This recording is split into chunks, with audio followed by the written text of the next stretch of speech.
on Fox Sports Detroit is presented by Bell Tire.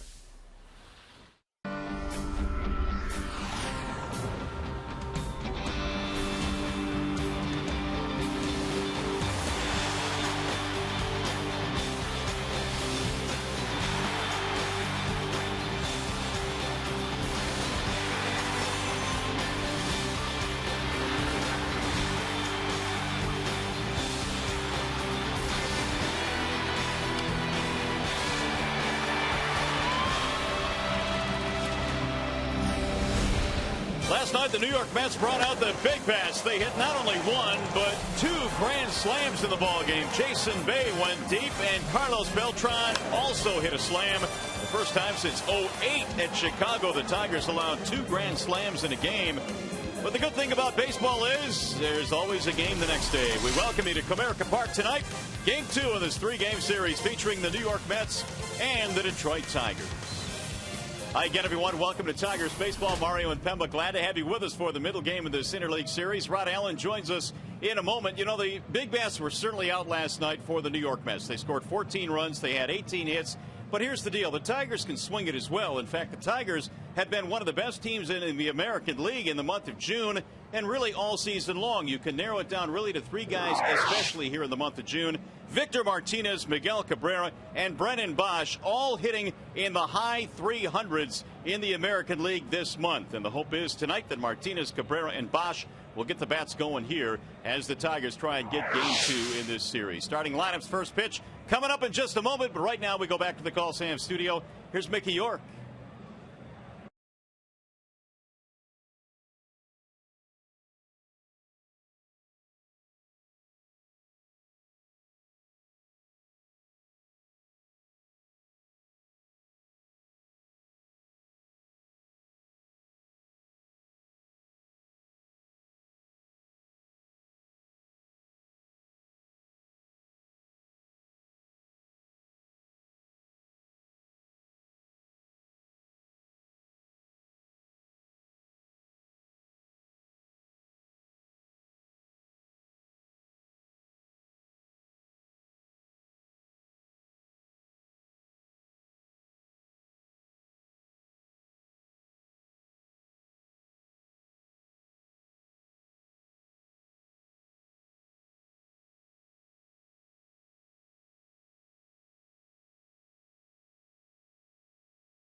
Play continues. Terry Collins has turned in his lineup card for the Mets, and here it is. It's presented by the Metro Detroit Chevy dealers tonight. Jose Reyes leads it off. He's at short, followed by Justin Turner at third base. Carlos Beltran is in right field. Ronnie Paulino batting cleanup tonight. Jason Bay in left. Angel Pagan is the center fielder. The bottom 3 tonight is Hairston, Murphy, and Tejada. One of the toughest assignments for Phil Koch tonight will be somehow trying to keep the electrifying Jose Reyes off the base pass. He hit his 15th triple in last night's game against Rick Porcello. What an exciting player, and he's the one guy that you have to stop at the top of that Mets batting order. Well, the scouting report on Phil Koch is presented tonight by Ace Hardware. Well, we're going to kind of keep it simple with Phil tonight. Just get a win. It's been a while since Phil has enjoyed a win after he's been on the mound, so that would be in order here tonight. And if he's going to do so, he needs to stay composed on the mound here tonight. Don't get rattled if things aren't going your way early in the game, and in order to do that, you just simply have to compete. And he has the stuff to do so. Good fastball, good breaking ball, and a good changeup as well. Well, if the Tigers combine for 3 or more home runs in this game, bring a copy of the box score to a participating Arby's location tomorrow and get yourself a free small order of curly fries. Let's take a look at the Tigers defensively. It's always presented by Beaumont Health System. You got Bosch in left. Jackson is in center. You got Casper Wells in right. The young legs in the outfield for Jim Leland.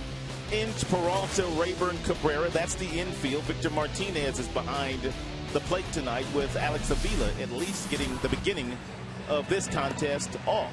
And here are the numbers on Phil Koch this year. He is making his 14th start, 16th appearance, and I think he hit it on the head, the nail on the head. He just needs to get a win. It's been a while. In fact, April 14th, the last time Koch has tasted a victory. So we'll see what transpires here tonight. And here come the Mets after pounding out quite a few hits, quite a few runs last night. 14 runs on 18 hits. And this was the guy that got him going all night long. Jose Reyes was 4 for 4 with a double, a triple. He scored 3 times and needed the home run for the cycle. The shadows a part of our game early on again here tonight. Half the infield covered in the sunlight. Most of the outfield in the sunlight as well. Tough duty in left field for Brennan Bosch, and on some plays in left center field, Jackson will have difficulty looking back into the sun. Jose Reyes batting .349, looks at a strike. 76 degrees our game. Gorgeous evening here in the Motor City. Reyes slaps one foul back out of play. 0-2. Reyes has a .366 batting average against left-handed pitching, which is the best in the National League, and to go along with a number of categories that he leads in from an offensive standpoint in the senior circuit. Right back up the middle and picking up where he left off. Jose Reyes is on again for the 6th time now in 6 at-bats in the series. Most right-handers don't climb the ladder this well and hit a fastball at 93, but Reyes is so hot right now. He was able to do so. Phil wanted the ball up a little bit higher. You could see Victor Martinez, the catcher, almost standing up, but did not get it up high enough, and Jose stays hot. So the leadoff man is aboard. That'll bring up Justin Turner, who was batting lower in the lineup last night. He's back into his customary number 2 position this evening. They have not gotten Jose out in this series yet. 1 ball to no strikes on Turner. .265 average, 1 for 4 last night with an RBI.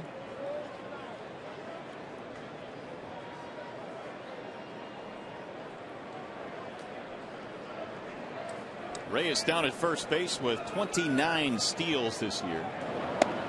And Koch misses outside, 2-0.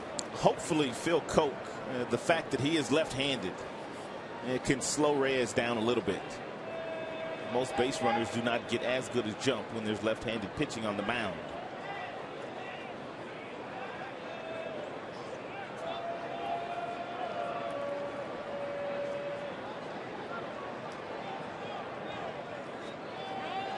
Time is given to Turner as Koch brings the ball home anyway.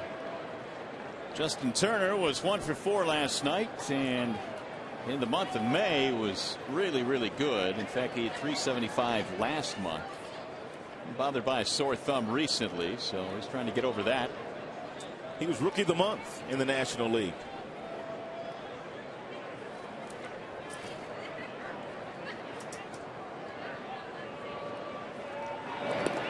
And he threw it away, and Reyes will get to second base easily. I believe that's going to be an error on the big fella. That was a catchable ball. So the Tigers very quickly put themselves in a bad spot here. A single and a throwing error or a fielding error. Let's see. It's the second consecutive day where Reyes has been standing on first base, and there was a ball thrown to first base only to get past Cabrera to put Reyes in scoring position. Clearly an error on Miguel Cabrera there. E3 is the call. Meanwhile, it's 2-0. Justin Turner, a very slow start to this one tonight for Detroit.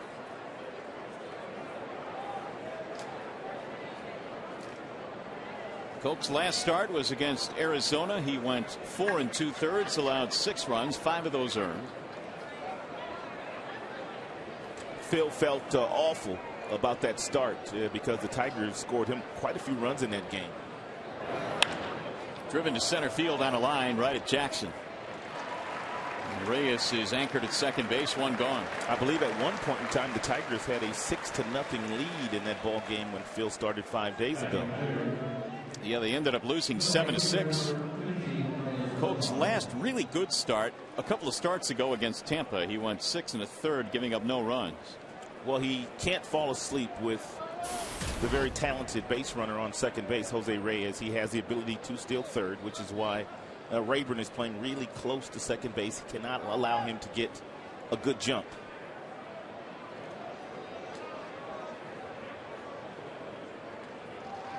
Carlos Beltran looks at a strike, 0-1. Beltran batting .281. Hit the grand slam home run last night, one of the 2 that the Mets hit. He has played more games this year than anybody else on their roster. And that's after only playing in 145 the last 2 years.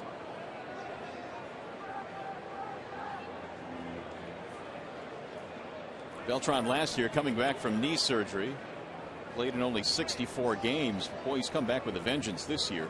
Beltran now with 53 RBIs. He's always had a really good ability. The 0-1 runner bluffs.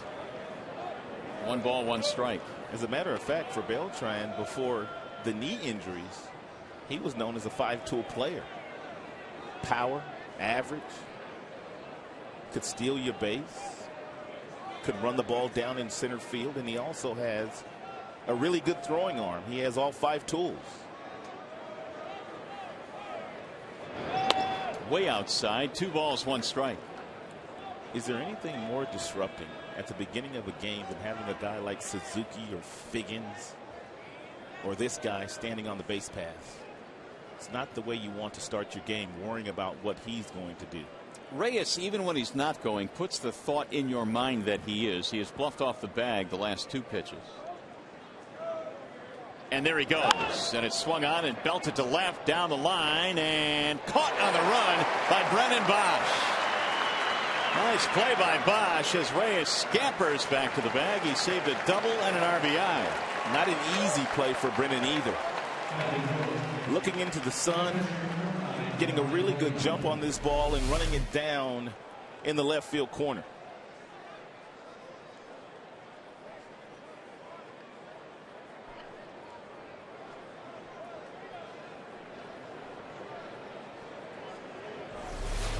So that'll bring up Ronnie Paulino now with 2 outs. The Mets in the ball game last night got 2 early runs against Rick Porcello, 2 in the first before they blew it open in the middle innings. And there he goes. And no throw. Martinez had no chance. And so an easy stolen base for Jose Reyes, his 30th of the year. And it's uncontested. He basically took this base from a stand-steal position.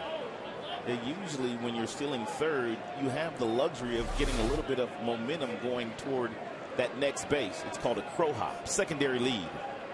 He didn't even have one of those. 1-1 on Paulino. Man, does he play the game with high energy. Well, he starts this one with a single, and now he's standing at third base.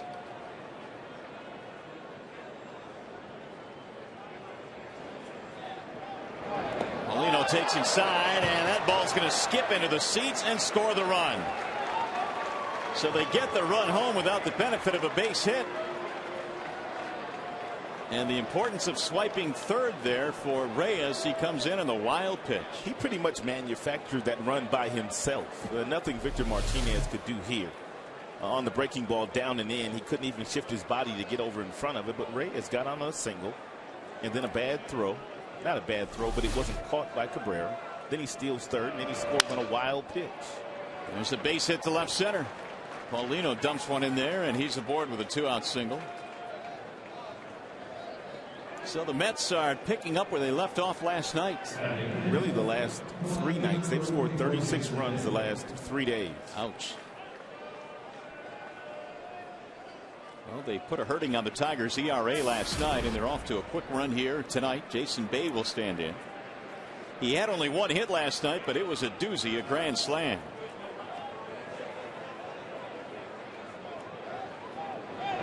Swing and a miss, 0-1 on Bay. He has chalked up 15 hits now in his last 11 games. His average at .234. Still his numbers not where Bay hoped that they would be, nor the Mets. He's knocked in only 20 this year. And he taps that one foul, 0-2.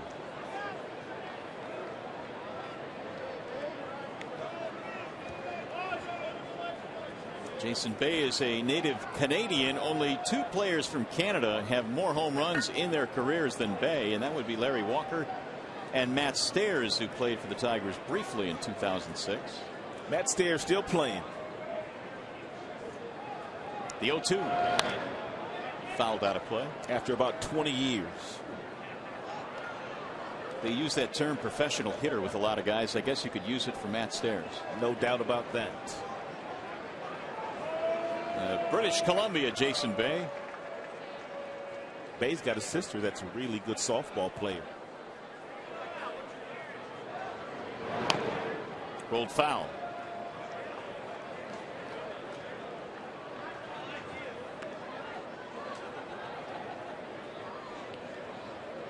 Jason's grand slam last night was his 3rd career, but the story in this series for the most part has been Reyes. He has really gotten their offense rolling. And he did it again tonight with a single. Moved to second on an error, stole a base, and scored on a wild pitch.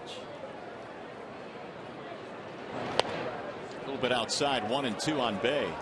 It's not all bad to pitch Jason away. He's a dead pull hitter.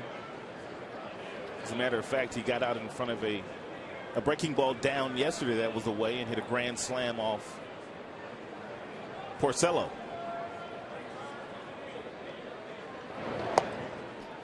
Two and two.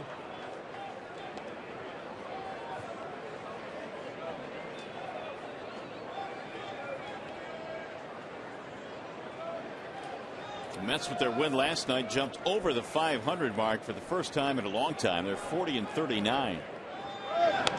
That's high. Run at full now, 3-2. In fact, the Mets, get this, had not been above 500 since early April. I mean early April, when they were 3-2 on the season.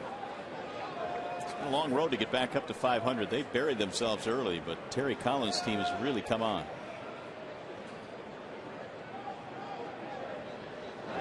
And he walked him, so he had him 0-2, and Jason Bay gets a walk. Well, this game tonight is available in crystal clear high definition on Fox Sports Detroit HD. It is sponsored by Comcast. It's been a wacky inning. It's been a busy inning already. A single, an error, a steal, another base hit, a wild pitch, and a walk. Not a clean start, to be sure. Looks like Angel Pagan needs a new helmet.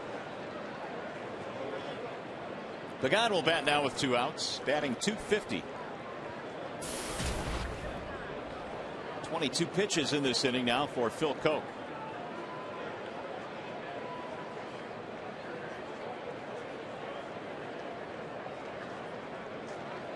Paulino and Bay, runners on the bases.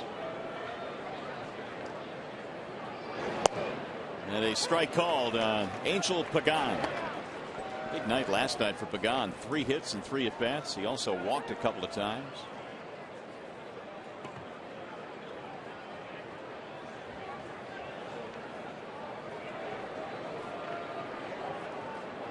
The 0-1. Line drive to left field, sinking, base hit. They're going to hold the runner at third base, and that will leave them loaded. Quick throw almost got the runner at third as Paulino had to scamper back. Well, Terry Collins has done here tonight just as most opposing managers do when Phil Koch is on the mound. And they load up the batting order with lots of right-handed bats. And Phil gives up close to a 300 batting average against right-handers, but less than 200 against lefties.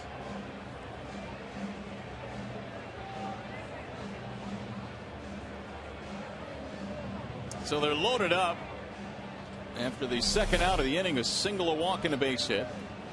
And Rick Knapp now is going to be chased away by home plate umpire Ed Hickox. 3 hits in this inning for the Mets, and they have a chance here to get a few more with a base hit. Scott Hairston will stand in for New York. Scott Hairston, dangerous fastball hitter, and he loves to swing at the first pitch fastballs. And so you want to be careful with him.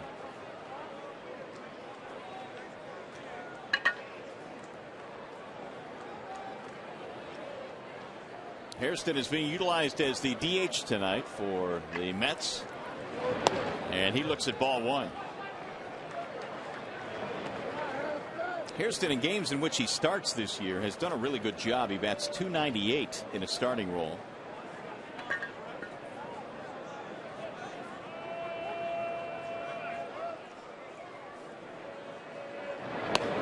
There's a strike called. 1-1 on Hairston.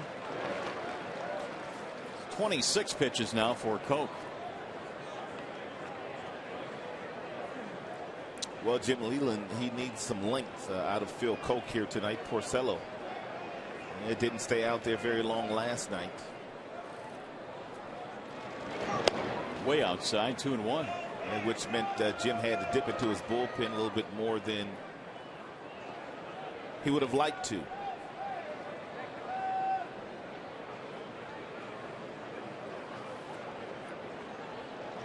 Porcello got roughed up last night for the second straight start. Could not get out of the fourth. Hammered to center field. Jackson is on the run. Still going back. Not going to get it. This will go all the way to the wall and score 3 runs. Hairston on his way to third base. He's in with a triple. And what a start again tonight for the New York Mets. When you add in the fact that that was a 2-1 count, it's a predictable fastball count. And we told you that Hairston absolutely clobbers fastballs. He did just that. Austin Jackson could not run it down, and Hairston drove in all 3.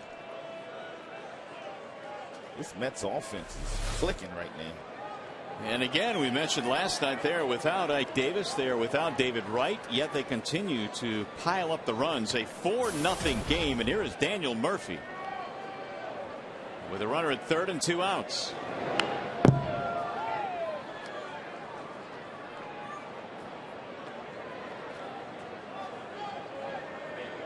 Reyes tripled in the ballgame last night, and Hairston has tripled here tonight. Murphy sits safely in his last 6. Tigers have been giving up a lot of runs this year with 2 outs. Well, I shouldn't say this year, but lately they've been giving up a lot of runs with 2 outs.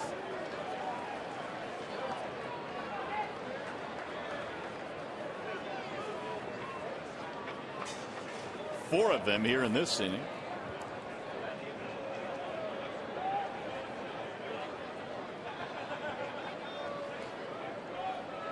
And the 0-2. We tipped it in for strike 3 into the glove of Martinez. Murphy is out of there, and the inning finally ends. 4 runs on 4 hits. Mets leave a man, and we go to the bottom of the first.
4 in the top of the first, and they bring that lead here to the bottom of the first inning. The Tigers starting lineup tonight presented by Big Boy. You've got Jackson, Wells, and Ordonez at the top tonight. Cabrera cleaning up, followed by Martinez and Peralta, and your bottom three features Bosch, Inge, and then Ryan Rayburn. The Bernstein advantage brings you the scouting report on Chris Capuano of the New York Mets. Get the Bernstein advantage. We go to bat for you. Chris is known as a touch and feel left-hander, and what I mean by that, he's not going to overpower you, not consistently during the course of the game, although they say his fastball's gotten up to 91 this year. He will feature a lot of changeups to a lot of these right-handed batters that Jim Leyland has in his lineup, and he also has very good control, pitches to a lot of contact, which means his defenders are always on their toes. And so it'll be Austin Jackson as the Tigers try and get a few of these back here. Jackson, Wells, and Ordonez. Capuano's first pitch is in for a strike, 0-1. Pretty good night last night for Austin. He hit his 4th home run of the year. Knocked in a couple, finished 2 out of 4. And he waves and misses, 0-2. Already that changeup, that's his signature pitch. And he throws it out of the same window that he throws the fastball with, and he has pretty good arm speed with it. Looks like a fastball coming out of his hand. Wave and a miss, and down he goes. Ooh, back-to-back change pieces. Let's take a look at the defenders here tonight. You got Bay in left, you got Pagan in center, you got Beltran in right, Turner, Reyes, Tejada, Murphy's the infield, Paulino is behind the plate. That defense is presented by Tim Hortons. Casper Wells batting in Jim Leyland's 2 spot tonight. Bosch was batting second last night, lefty on the hill this evening for the Mets, so Bosch is bumped down. Casper at 256. He's hit 4 home runs.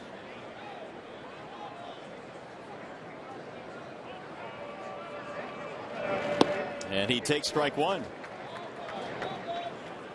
4 out of the 5 pitches already for Capuano have hit the strike zone. And the 0-1 pitch. A little bit outside. Capuano is 32 years old. He hails from West Springfield, Massachusetts. Recent big league time with Milwaukee. 2-1. Casper Wells has done nice work for Jim when he has gotten his number called. It is not easy to be a role player in the big leagues just hitting exclusively against left-handers, but Phil Koch's done a pretty nice job of doing so. Meanwhile, Capuano doing a really good job of keeping Wells off balance. 2-2. He's already thrown 4 changeups in this game of the 8 pitches that he's thrown total. And the 2-2. High drive left field. Bay is under it. He hit it right at him, and there are 2 gone. That'll leave it up to Maglio Ordonez. Mets got 4 runs on 4 hits in the top of the first. Jumping out to a lead again here tonight. Maglio, the DH here this evening. Batting average at an even 200.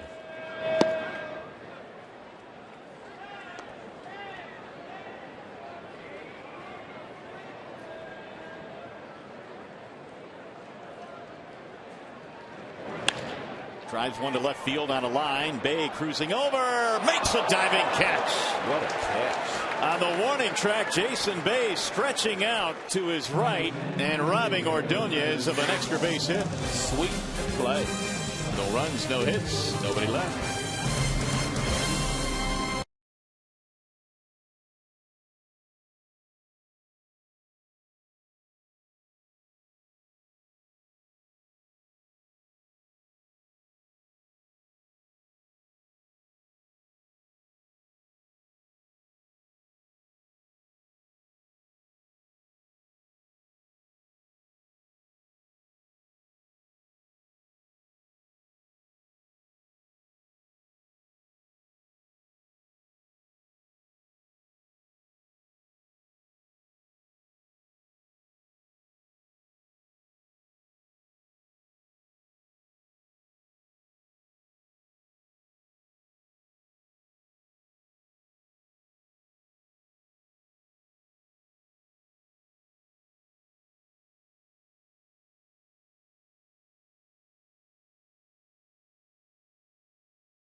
Comerica Bank, strength and stability since 1849.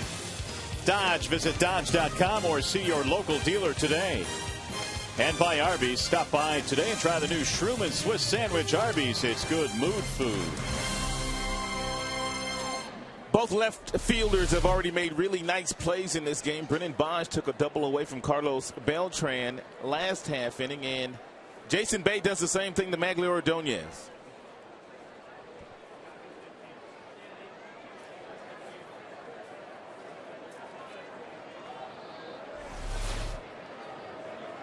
So Bay robbing the Tigers of a run. Still a 4-0 game as we go to the top of the second. It'll be Tejada to lead things off. Tejada, then Reyes, and then Turner. Phil Cote facing 8 batters in that first inning. Tejada, the only man that did not bat. Ruben last night came into the ball game late, was 0 for 1 and batting .278.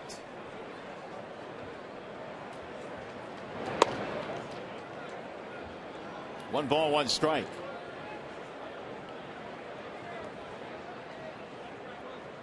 Tejada just 21 years old. He is a native of Panama. Fouled straight back, 1-2.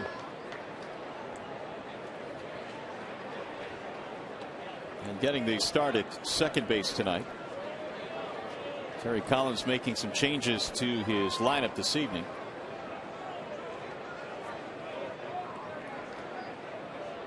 Reyes waiting on deck. Check to swing. 2 balls, 2 strikes on Ruben Tejada.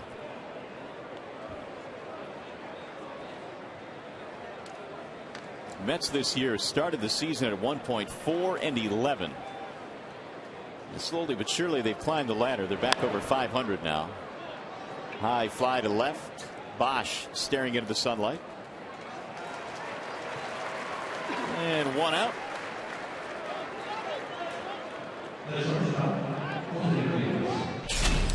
Well, we talked about Jose Reyes at the top of the show, and he's the one guy that you have to keep off the base pass, because if you do not and you allow him to get on, he usually touches home plate, as he did in the first inning. He basically manufactured that run by himself with his legs. Reyes now has 9 hits in his last 10 at bats. Really? On base all 5 times last night. On base tonight here once already. They can't get him out. That's in the air, foul ground. Inge giving look. Not a play. He's healthy this year. He really hasn't been healthy the last couple of years. He's had some hamstring issues. And as you have seen here in the first couple of days, he gets paid with his legs. I think this guy really illustrates the importance or the impact a good leadoff hitter can have in your lineup. He slices this one to shallow right. Another base hit for Jose Reyes. Stop it, Jose. Enough already. That is his second hit of the game, and so now 6 hits in this series for Reyes. And already 5 hits for the Mets. That big old smile. He is cheesing from ear to ear. Not really a bad pitch by Phillip. Not really a bad pitch at all. Somewhat of an unorthodox swing by Jose, but he's just sizzling hot right now. Here is Justin Turner.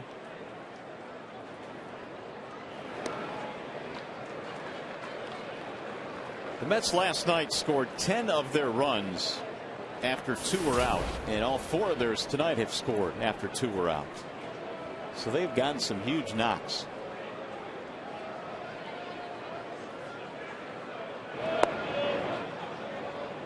Want to know on Turner. The way that Reyes is feeling right now, he's probably going to try to steal second base, even though there's a left-hander on the mound. He won't get a good jump, but he's simply going to try to outrun whatever the Tigers do here. Phillip getting the ball to Victor Martinez. 2-0.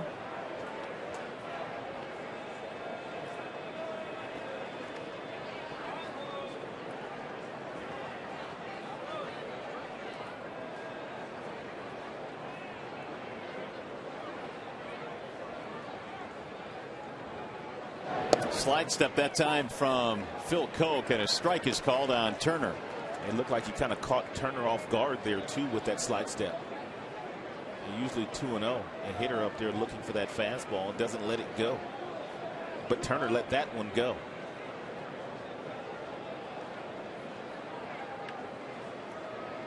And the 2-1. Make it 2-2 on Justin Turner.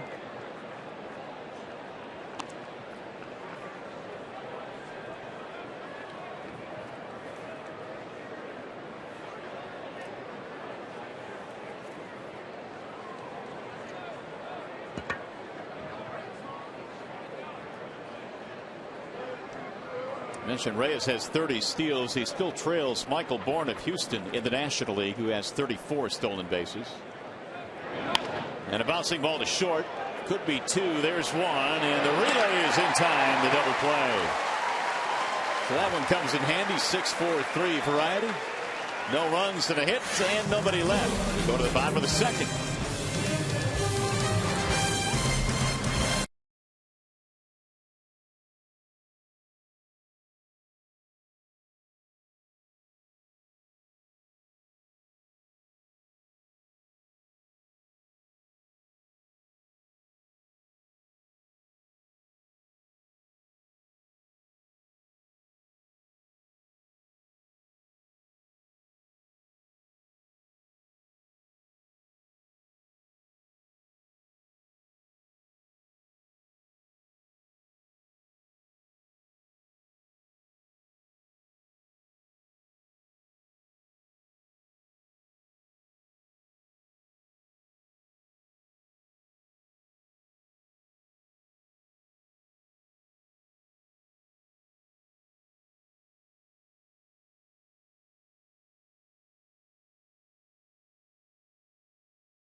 Presented by the Angus Third Pounder. Using your cell phone, text Tigers followed by a space and the player's uniform number to 37338, or you can vote online at foxsportsdetroit.com.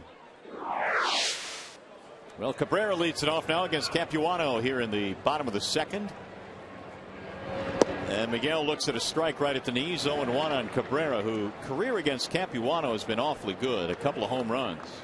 Capuano started every single hitter off tonight with a first pitch fastball.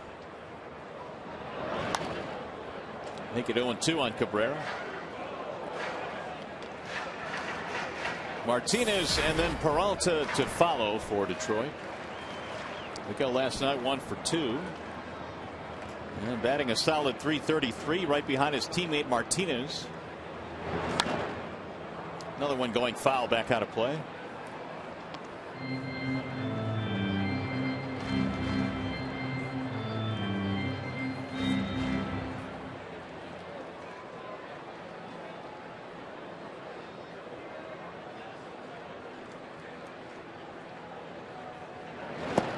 Missed it inside. 1-2.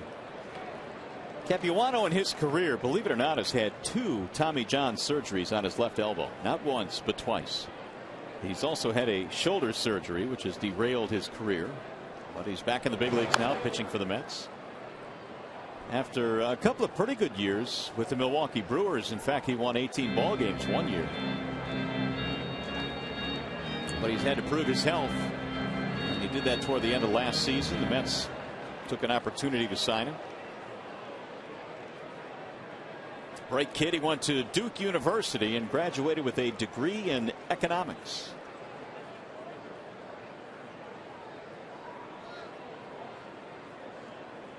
And the 1-2. Fouled away again. That's pretty impressive. A very small percentage of the guys that are playing in the major leagues, even the guys that went to college, have their college degrees. A lot of guys left college after their junior years when they could maximize the signing bonus that they would receive. The 1-2 is low, 2-2.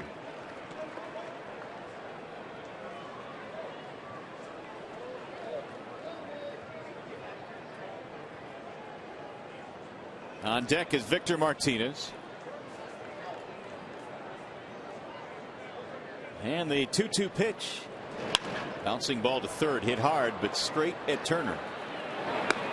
And Cabrera's out of there. 4 up and 4 down against the lefty Capuano. That'll bring up Martinez.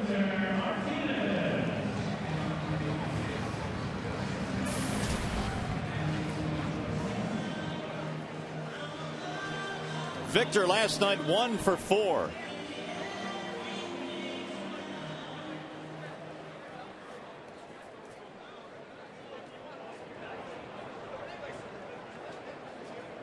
Martinez had a whale of a first half. He is second in the league in hitting, yet he is still way behind Adrian Gonzalez of Boston, who's hitting .357. Swing and a miss by Martinez. Martinez second in the league, and then Cabrera third in hitting.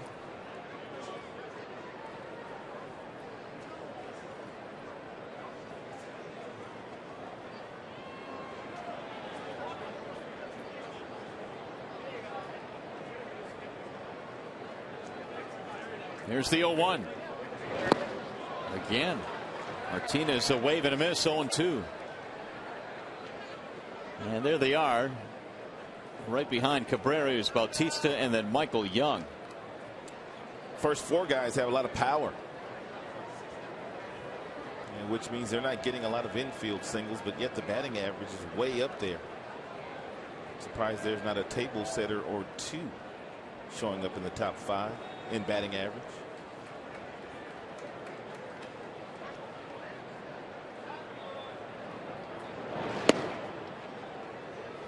One and 2.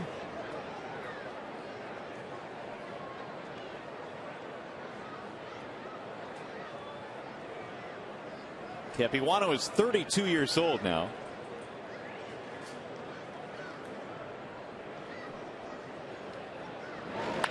Right back to the mound. Capuano flags it. And Martinez is out.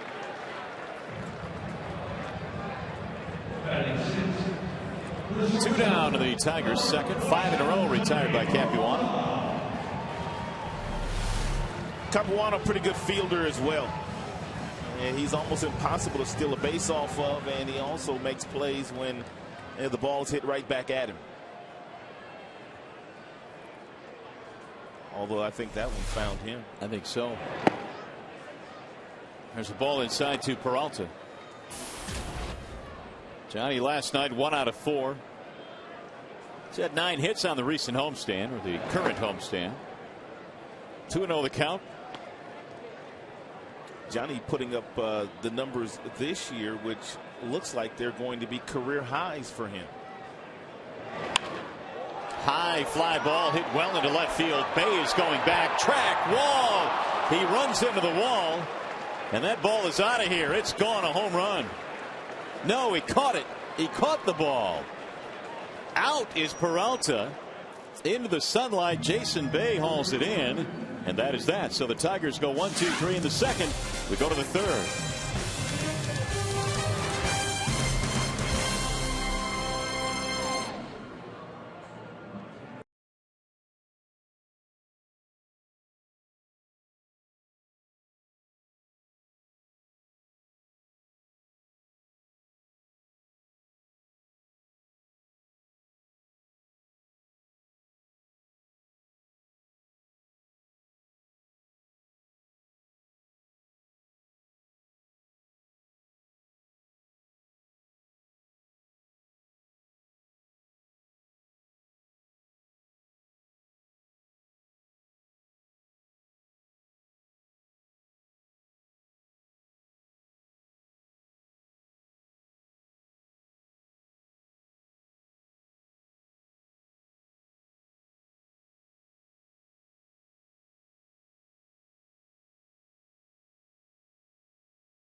love to be at the little fast pitch machine, but you can't get the camera back there, so I have to do it from here. If you've never been out here before during the game or before the game, there is this machine where you can actually clock how fast you throw a baseball. And with guys that are pitching for the Tigers like Verlander, that can get it up to 98 miles an hour, 100 miles an hour, there's a lot of people wondering just how fast they can throw it. I did see some younger guys get it to about 60 miles an hour, and I did see some kids get it to about 34. I challenged them, you guys. I was able to get it up to 36 earlier in the pregame show. I was talking about it, and I've been practicing. The fastest I've been able to throw it is 39 miles an hour. I got some tips in the press box. They were saying I was holding the ball wrong. So I've been working on it, but I'm still no Verlander. I'll send it back up to you, Rod and Mario. All right, Shannon, thank you. I hate to tell you this, but your shoulder in the morning is going to be hurting quite a bit. If she'd have put that microphone down, she probably would have gained a couple of miles per hour on her fastball. Carlos Beltran is leading it off here in the third in a 4-0 ball game. It'll be Beltran, Paulino, and then Jason Bay facing the left-hander Phil Koch. Good count. There goes the barrel of the bat. It's popped up, and Koch will make the play. Let's go back to the studio now. Time for a game break, and here's Mickey York.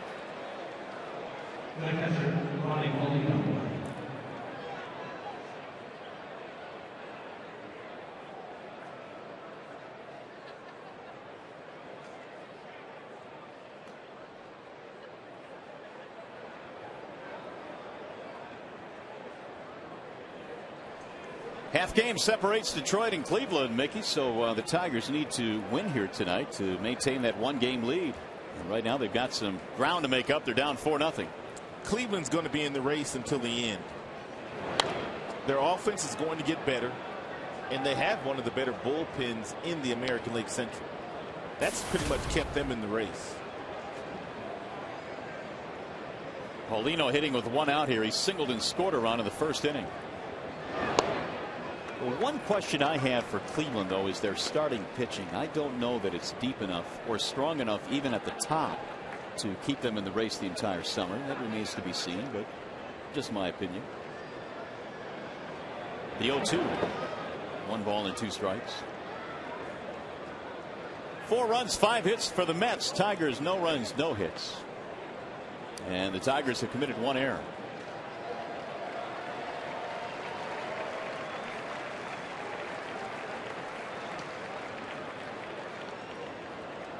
Koch got himself a double play ball back in the second. That helped out the cause. And a bouncing ball to short. Johnny throws him out, and they're 2 gone. So Phil has settled in a little bit now since the 3-run triple by Scott Hairston cleaned the bases in the first inning. Here's Jason Bay.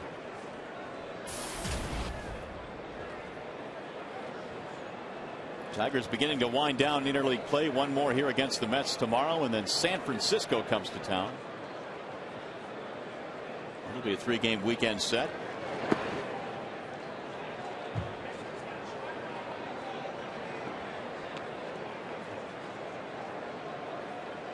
Verlander tomorrow. Let's see how this Mets offense can do against JV tomorrow afternoon. 2-0.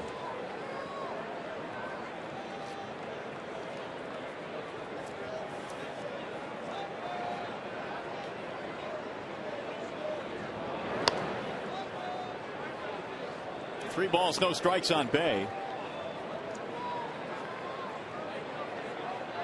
A 3-time All-Star, Jason Bay. 3-0 pitch is high, ball 4. That'll put him on. So a walk for Koch here in the third.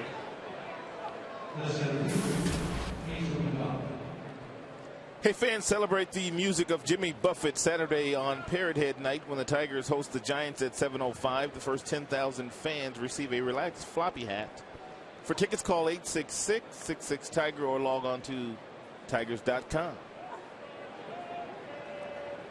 Here's Angel Pagan. He singled and scored in the first.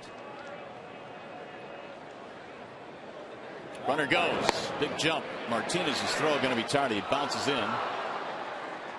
And a steal for Bay, his 7th in 8 attempts. Yeah, they lead the National League in steals. Although their offensive weapons are only Beltran and Reyes, they are a scrappy bunch. They go first to third, and whenever you pay no attention to them, they will steal a base.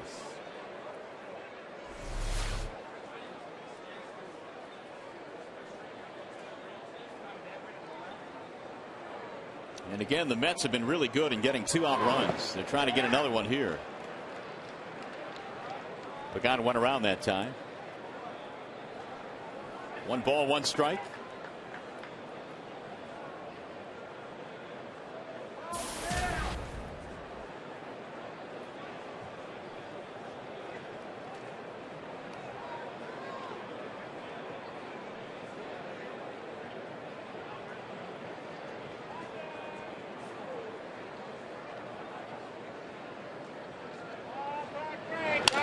Slice to center field. That's going to drop. Base hit.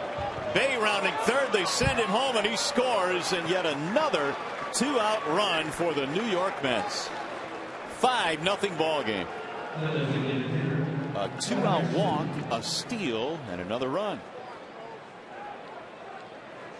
Well, the Mets in this series offensively have been something else. That's their 6th hit already.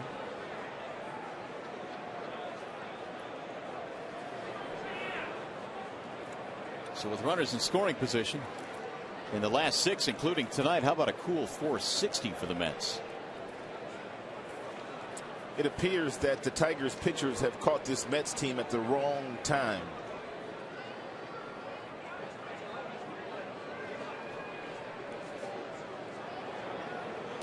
Which is something Jim Leland talks about quite a bit. He always is saying it's not who you play, it's when you play them. And right now, the Mets are swinging the bats as well as anybody.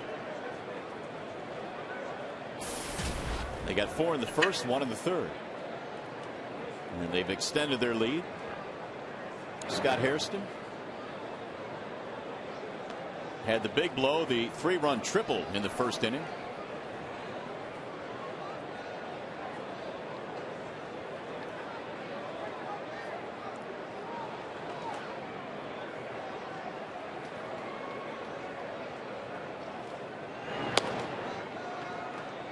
One and 0 on Hairston.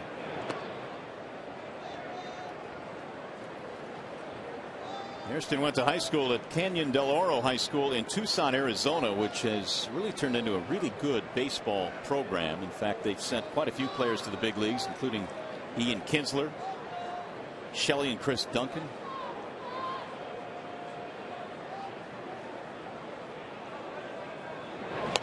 Wave and a miss, 1-1. Yeah, that's one of those schools down in Tucson where all the best players somehow end up going to that school. Every community has one of those where they just win championships.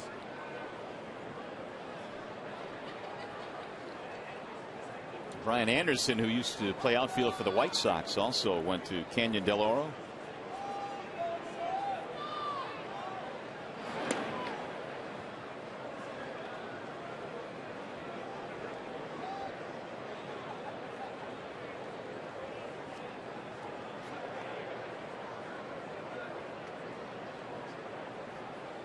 Pagan can steal some bases as well. He has 12 this year.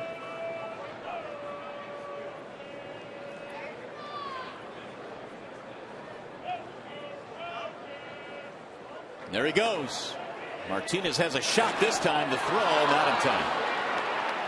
Trickled off the glove as well. And Brian Rayburn. That's another steal in this inning. 2 and 3 for the game. They're getting jumps against Phil Coke that you usually don't see. Left-handers usually can hold the base runners a little bit closer, but the Mets not afraid to run here tonight. Pretty good jump by Pagan. Pretty good throw by Victor as well, but not handled by Rayburn.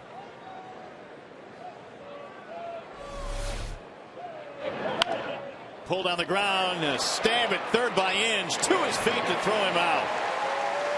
Whale of a play by Brandon Inge, perhaps saving another run. And the Mets settle for 1. They leave a man. We go to the bottom of the third. It's now 5-0 New York.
TNT.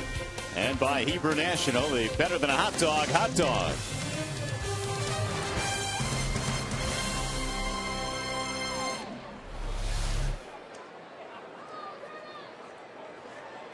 Brandon Inge makes awfully nice plays down at third base, and that was a bullet off the bat of Scott Harrison. Meanwhile, the Tigers now will send up Brennan Bosch. Inge and then Rayburn to follow against Chris Capuano. Pulled down the right field line, foul.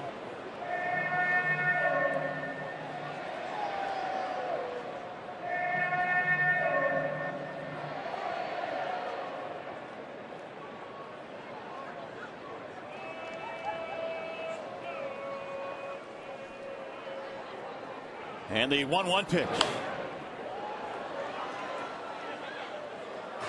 Bosch hitting an even 300. He is down in the 7 slot tonight with the left-hander on the hill, but Brennan has been pretty good against lefties in his career.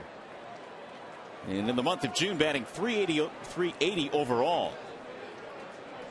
With June winding down, July just about upon us, and down he goes. A swing and a miss. Capuano has his second strikeout. So he's retired the first 7. We'll bring up Brandon Inge. Inge batting 203. Was 0 for 4 last night.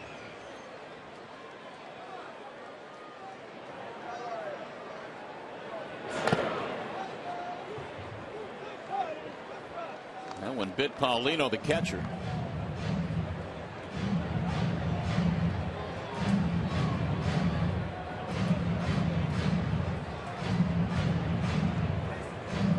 Mentioned Capuano pitched for the Milwaukee Brewers.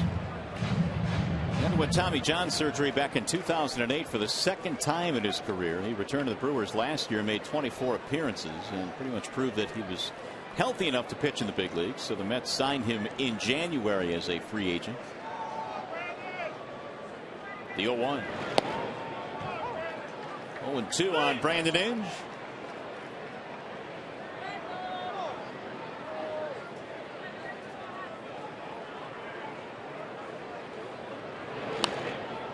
That'll get back out of play.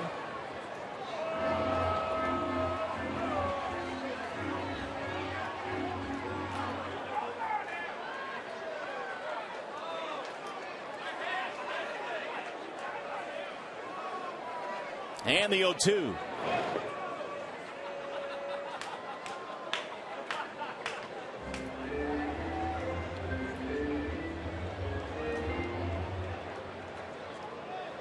Rayburn will follow here in the bottom of the 3rd.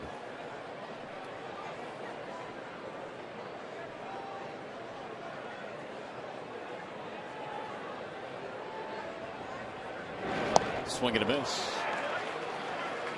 So Capuano continuing to knife right through the Tigers lineup. That's his 3rd strikeout. He's retired the first 8 that he's faced this evening.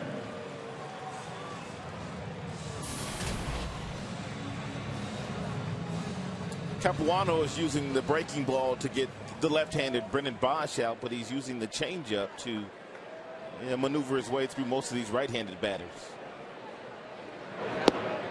Strike 1 on Rayburn. And it must be a good one because the Tigers, to a man, they know that they're going to get quite a few changeups tonight from Capuano, but they've been able to stay back on them. Tigers still in search of not only their first hit, but their first base runner. Capuano working at a nice pace early in this game. And the 1-1.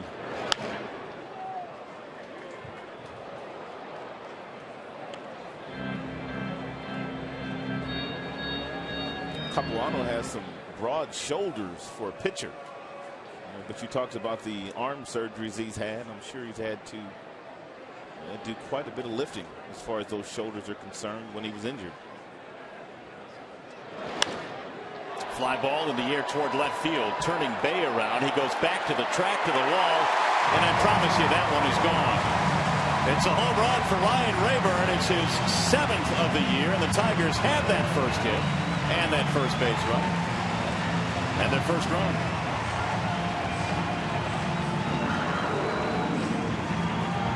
'27th RBI of the year for Rayburn. Looked like he got a fastball from Chris and didn't miss it. Got underneath it and got just enough to hit it into that Mets bullpen. Here's Jackson.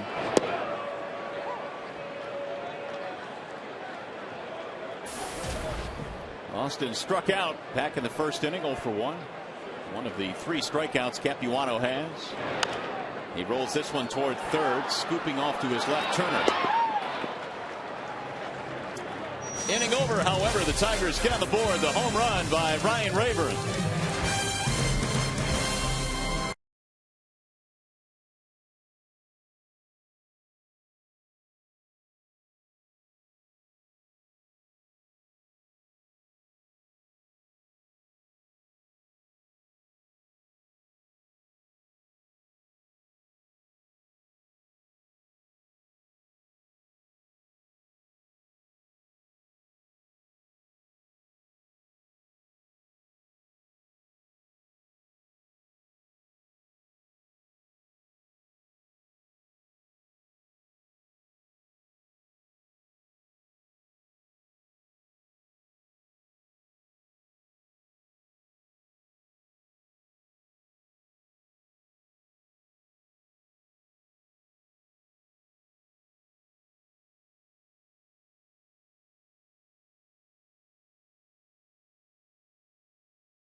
Two Tigers hit grand slams against the Oakland Athletics. Of course, the Mets did it last night here.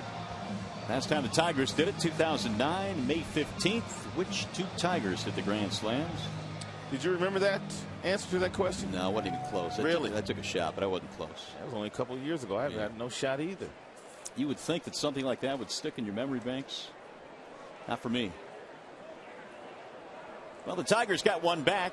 It is a 5-1 ball game as we go to the top of the 4th. Daniel Murphy will lead things off. Murphy, Tejada, and Jose Reyes. Facing Phil Koch, who gave up 4 in the first and 1 in the third. And again, all of the runs scoring tonight for the Mets with 2 outs. Murphy, a strikeout victim back in the first inning. That's pulled foul. On the first base line, 0-2.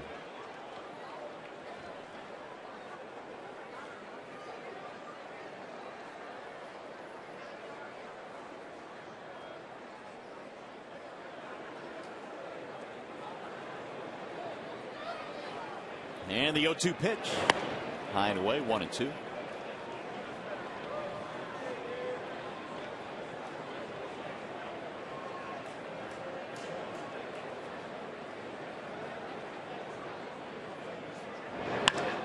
Lifted in the air toward left center field. Bosch and Jackson converge. Bosch will go to the warning track and right in front of the wall pull it in. First out of the inning. The Mets have performed so well in this series. They've had at least 1 base hit in 10 of the 12 innings so far. Sooner or later you would hope that Terry Collins' bats will slow down. Terry Collins, by the way, a former coach on Jim Leyland's staff back in Pittsburgh. Collins was his bullpen coach one year. So their history goes back a ways. Here's Tejada. Jim has had a lot of former coaches that have gone on to be managers. McClendon, of course. Lamont. Collins, Jerry Manuel, Larry Rothschild. Long list. That's what good managers will do. They will breed other managers.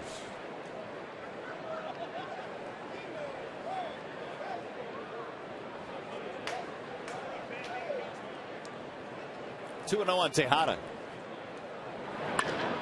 He drives one to left center, base hit. Wide turn, and he scampers back. 7 Mets hits. Well, here he comes again. Jose Reyes. 2 for 2 again tonight. 2 singles, a steal, and a run scored.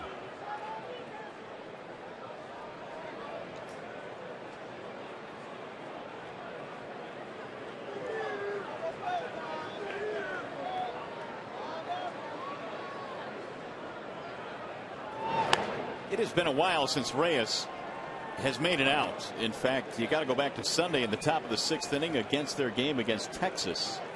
The last time Reyes has been retired. On fire.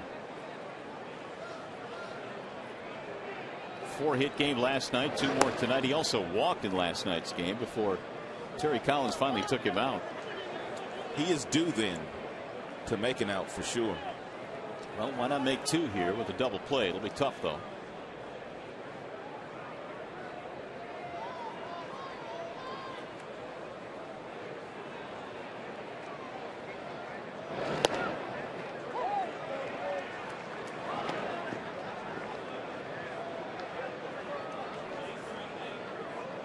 Reyes this year reached 100 hits faster than anybody in their franchise. He's had 40 multiple hit games this year. And he chops one back up the middle. Peralta tags the bag 1. There's your double play. Nice call. Because he is not easy to double up. 6-3 on the Twin killing. That's the second one that Coke has gotten tonight. We go to the bottom of the 4th.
Missing out. This is one of the best places to watch the game and of course grab something to eat. I'm at the Jungle right now. I discovered this great restaurant. It's actually open a half hour before the ballpark even opens, so coming out, bring the family, bring your kids, and some great food. I've been testing. We've got the pulled pork sandwich, their best thing on the menu, they swear, and of course these garlic fries, you can't beat them. You can smell them a mile away. They're delicious, and if you're looking for a fun cocktail, they've got it. It's called Jungle Juice. And you can get it right here at the Jungle up on the Pepsi porch. Rod and Mario, I know you guys are salivating. Don't worry, I'm going to bring you a sandwich in just a little bit. I'll send it back to you. All right, Shannon, thanks. I'm on a diet, but you know what? I'll eat it anyway if you bring it. Shannon takes care of us. Yes, she does. That pulled pork sandwich looked really good. How about those garlic fries? Where is that we go and they have the garlic fries right underneath us? Frisco, I think. Yes, San Francisco. And they waft throughout the entire game. You smell those things at midnight that night. Yeah, you smell them on you. The 1-2. And a ball inside. 2-2 on Casper Wells. Capuano back to the hill here in the bottom of the fourth. Wells, Ordonez, Cabrera. Have you ever had garlic fries before? I have. You like?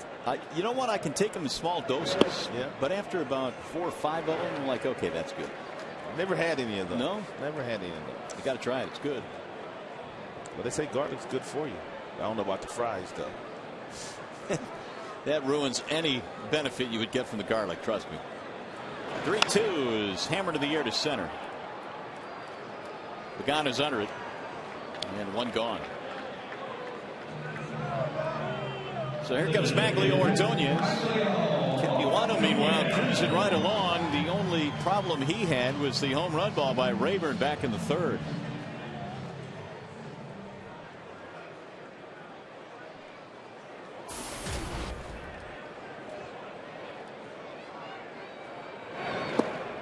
Ball one. Tigers tonight have been out hit 7-1. Maglio hit a ball hard, had a hit taken away in his first at bat, and a nice diving play by Jason Bay.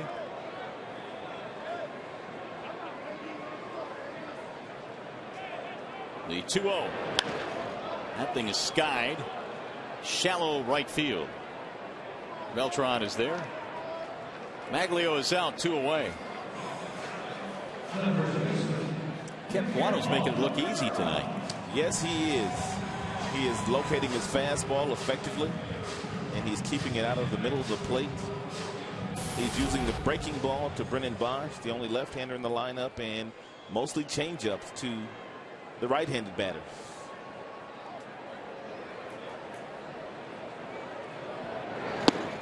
Big swing there by Cabrera. We talk about it quite often. You don't have to throw 95 miles an hour to be effective and successful in the major leagues if you know how to change speeds and keep the big league hitters off balance. Well, it's 0-2. A couple little cut fastballs there to Cabrera, one at 84, the next one at 86. Now they're going to change up.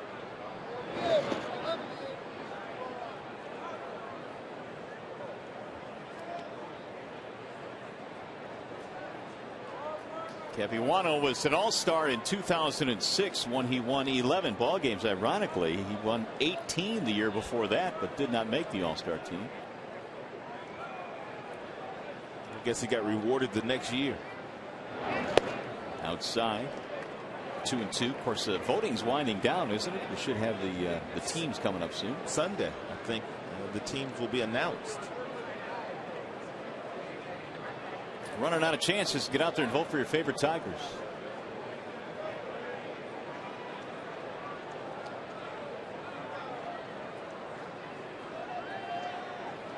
Who will represent the Old English D this year at the All-Star game? The 2-2 is inside, 3-2. Last year it was Verlander, Cabrera, and Papa Grande. Correct. So they had 3 last year. Could they get 4 this year? Could they get 5? I doubt 5, but who knows? They have quite a few guys that are deserving of making the All-Star team. High towering fly, deep left field. You can forget about this one. It's way out of here. A cannon shot from Miguel Cabrera. That's one thing about Cabrera is the fact that if you're trying to get him out with a particular pitch, you can't show him that pitch early in the count. And that's exactly what Capuano did there, the little cutter inside, and Cabrera got out in front of it and absolutely drilled it. I mean, he drilled it. Very few home runs does Cabrera hit in this fashion to left field. They're usually line drives. Every now and then he gets underneath one, and it's a long, towering fly ball that carries out.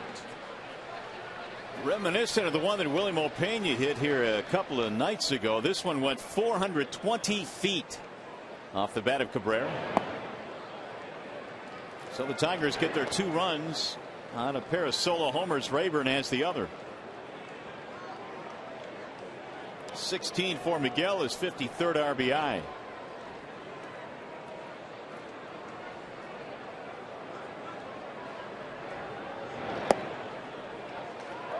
Two 2-0. Tigers trying to inch their way back into this game for Phil Koch, who's allowed 5 runs so far, 4 of them in the first inning. Cabrera came in with pretty good numbers against Capuano. Talking about how he pulled his hands inside on that cut fastball. In fact, that's his 3rd career home run against Capuano.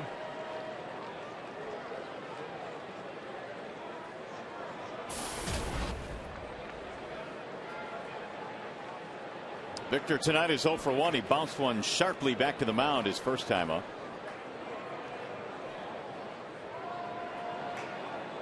Last couple of days, the balls have been flying out of Comerica Park. 3-0 pitch. 3-1 on Martinez. Peralta would be next if Victor is able to reach.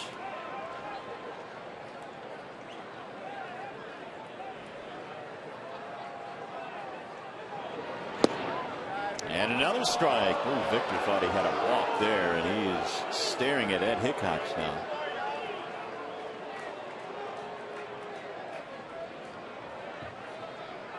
Three and two. Looked like it was low.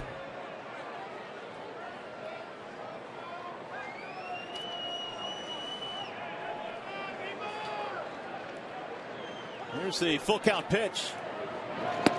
Got him. So Martinez is out on strikes. Capuano has struck out 4. Tigers get a run back on the homer by Miguel Cabrera.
In 2009, what 2 Tigers hit grand slams against Oakland?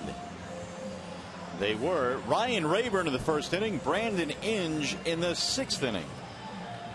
Those were your 2 grand slam guys, and here they are. Well, maybe this will refresh my memory a little bit because I don't remember them at all. Is your memory refreshed? No. Mine isn't either. But here's proof that it happened. Right here at Comerica Park.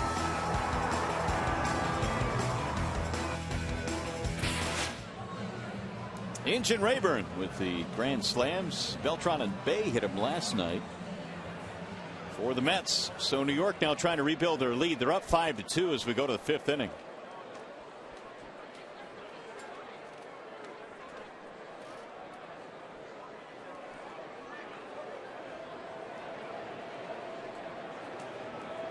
Turner, Beltran, and Paulino here in the 5th inning, facing the lefty Phil Koch.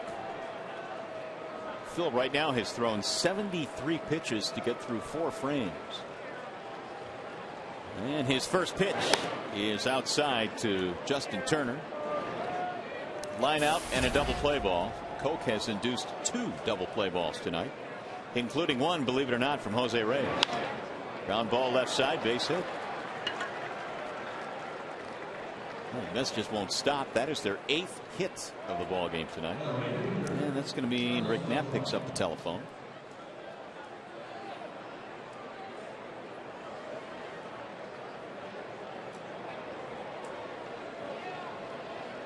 Tigers tonight have been out hit 8-2. There's Beltran. They've handled him twice tonight, 0 for 2.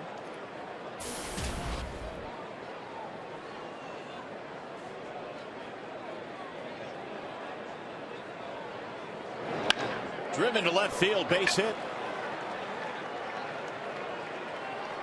First 2 Mets reach here in the 5th. And the hits are piling up again tonight. That is their 9th after they pounded out 18 last night.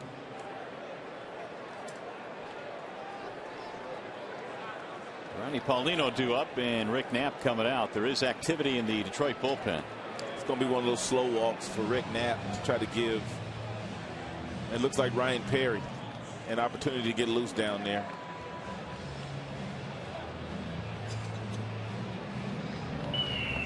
Hey fans, it's July. Baseball's biggest stars will gather together in the Arizona desert for one spectacular night in the summer's biggest event, as Fox brings you every thrilling moment of the 2011 MLB All-Star Game. Coverage begins Tuesday, July 12th, live from Phoenix at 8 p.m. Eastern on your local Fox station.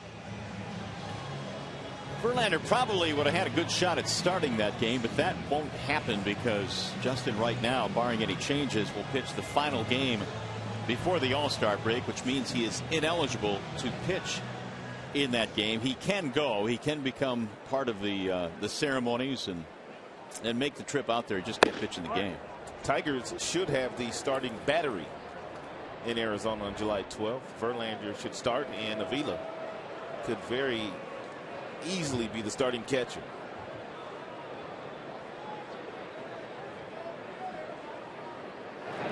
Paulino takes outside.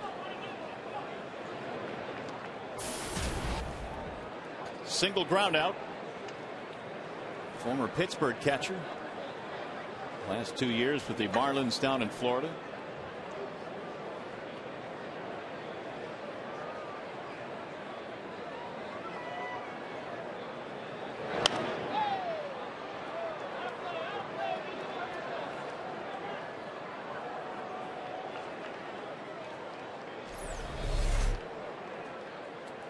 Alex still has a ways to go if he's going to catch Russell Martin for the starting assignments for the American League catchers. He has made up some ground lately.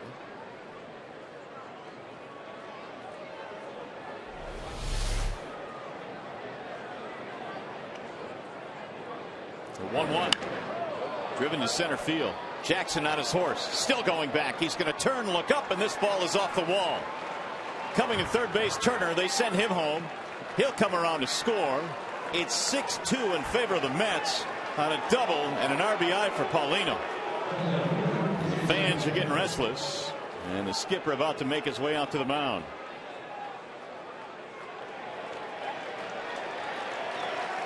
And that is going to be it for Phil Koch. 3 straight hits greeting Koch here in the 5th. It is a wall-side windows pitching change. Tigers go to the pen. We'll be back.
had garlic fries. I have never are you? had garlic. You brought some? And I have to say, I brought the garlic fries. I brought the barbecue because that's the best. And I actually have been over at AT&T Park in San Francisco. They swear that their garlic fries are like the best in the world. But I've tasted these.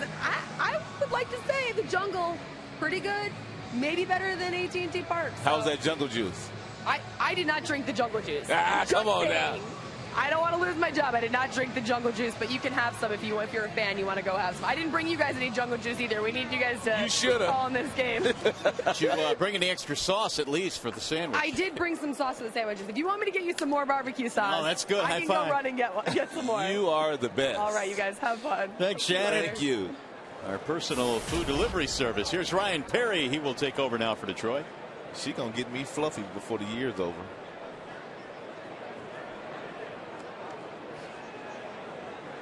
Jason Bay will be the first man to face Perry with the infield coming in now. And the first pitch is in for a strike. 0-1 on Bay. It is a 6-2 ball game. 3 straight hits knocking Koch out of this game.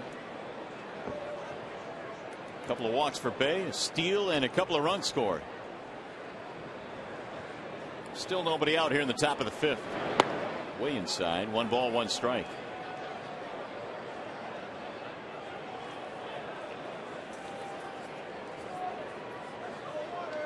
Koch goes 4+. He is responsible for the runners at second and third. Beltran and Paulino. Walked 2, struck out 1. 2-1.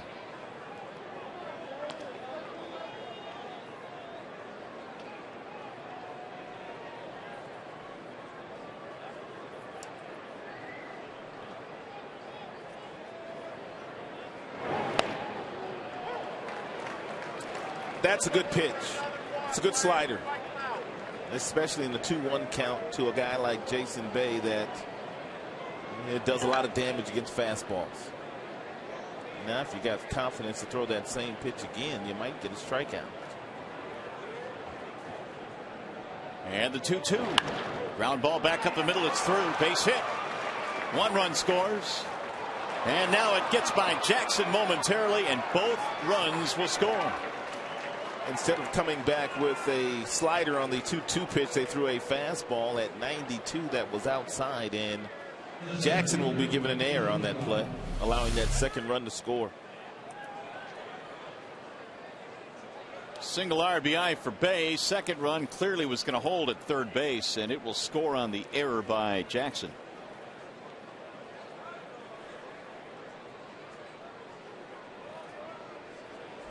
So the Mets have rebuilt their lead. It's now 8-2.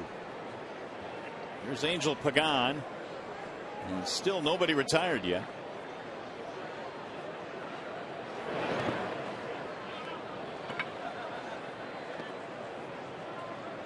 It's been a good night for Pagan. 2 singles, an RBI. He swiped a bag and scored a run. 11 hits tonight for the Mets, so they go double digits in the first 2 games in this series.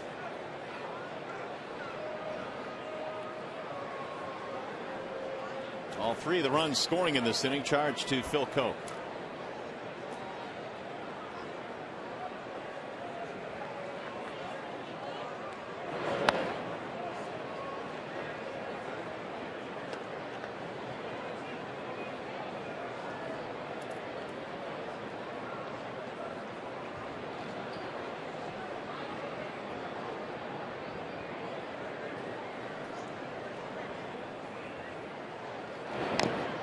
That's fouled off. 2 balls, 1 strike on Angel Pagan.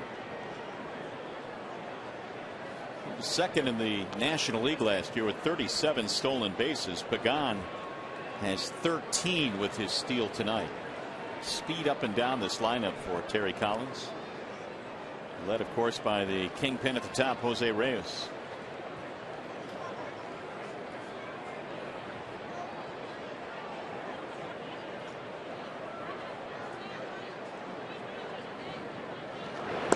Wave and a miss.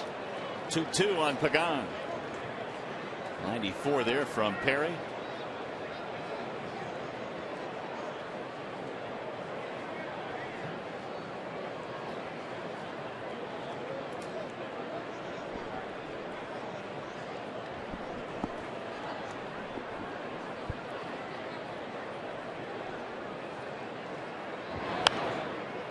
Sliced back out of play. We're talking about how the Mets are playing without David Wright, who is obviously one of their better players. They are hoping that Wright can come back by July the 15th. That's what they're shooting for. In fact, Terry Collins said he's going to be going down during the All-Star break to their training facility in Port St. Lucie to oversee his rehab, but they're hoping they can get him back by the middle of next month. That's pulled to right field and caught on a line by Wells, quickly throwing back behind the runner. Mets are going to have some very difficult decisions to make as we approach the trade deadline.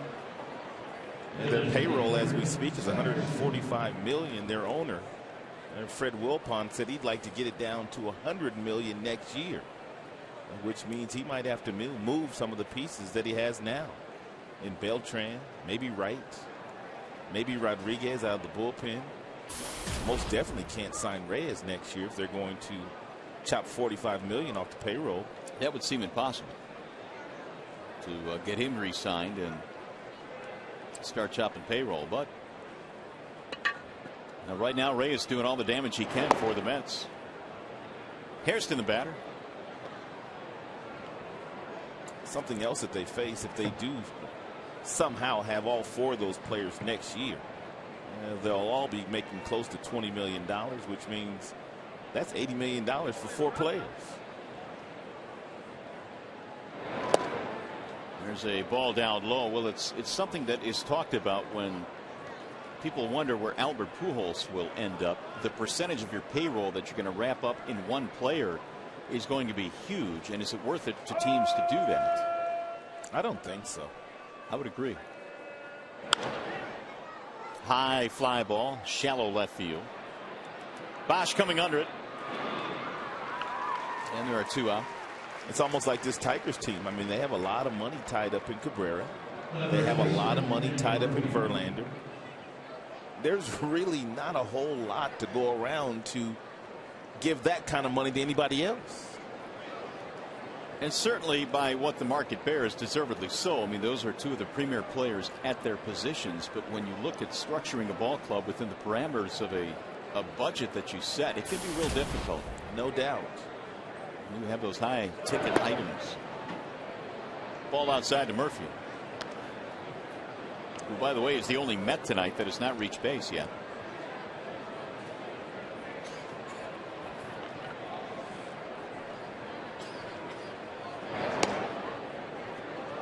Two 2-0 on Murphy. 3 more runs in here in the 5th inning for New York, and they lead 8-2. Ryan Perry right now is not nearly as good as he's going to be as a big league pitcher.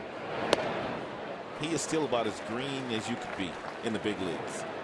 Fastball 96 to 98 miles an hour. He's got a slider, but he also has a changeup. But he didn't really pitch all that much in college. He only pitched 13 innings in the minor leagues before coming to the big leagues. Still learning how to pitch. And the future's awfully bright for Ryan. On pure stuff alone, certainly the physical tools are right there. Runner going on 3-1. Tipped into the glove and no throw down to second base. Man, this team runs.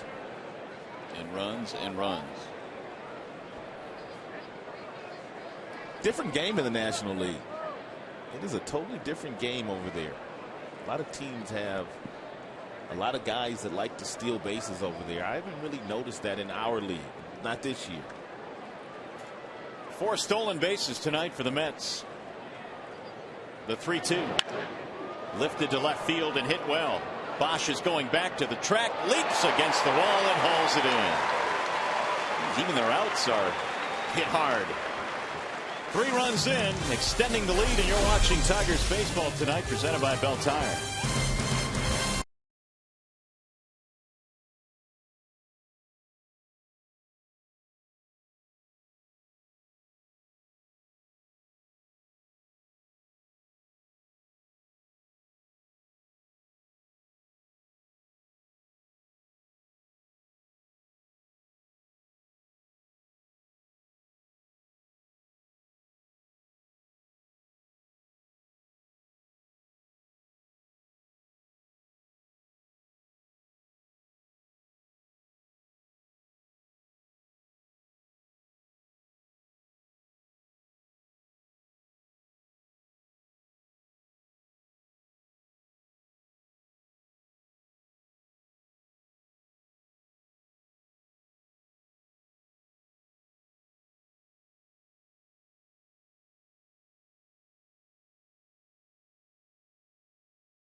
the ballpark immediately after the game on Fox Sports Detroit.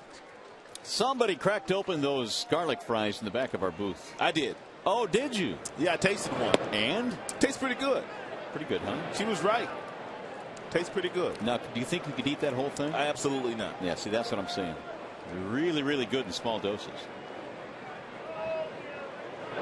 That pulled pork is tender, too.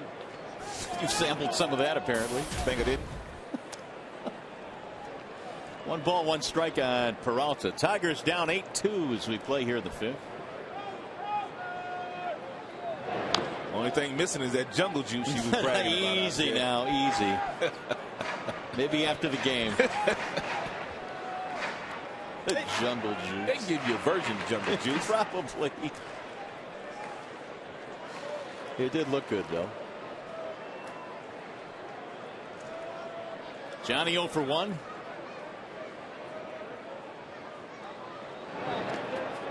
And that's going to get past the catcher. And Peralta will reach. Well, Paulino didn't go after that ball real hard, did he? And he is upset with himself. I don't know if he's upset with himself, the fact that he allowed it to get through his legs, or that he didn't hustle to get after it. There's a breaking ball down. Good pitch.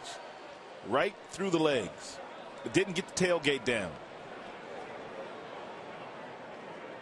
I don't know if he would have had a shot to get him, but he kind of just walked after it. Strikeout, wild pitch.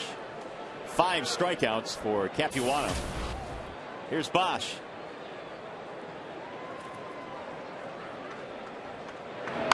Bouncing ball, and that's a fair ball inside the bag at first.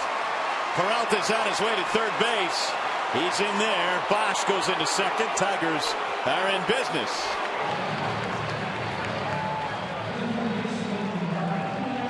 First hit of the night for Brennan. It's a breaking ball that doesn't quite get him far away from Brennan Bosch as Capuano wanted it to, and Brennan hit it right off the end of the bat. But Murphy was playing well off the line at first and not able to get to it.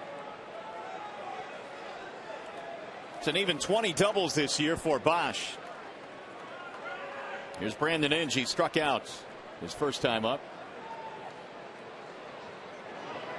And he lines one to left field, sinking, but caught. Runner will tag. Peralta stays, though. And Inge is retired on 1 pitch. Sometimes all you can do is hit it hard, and that's exactly what Brandon did, but not getting rewarded for that. And because the ball was hit too hard for Peralta to tag up.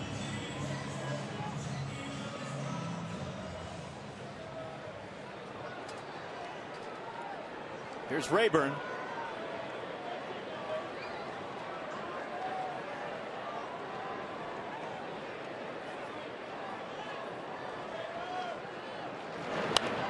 Ryan homered in his last at bat. It was a solo shot with 2 outs in the 3rd. That got the Tigers not only their first hit, but their first run.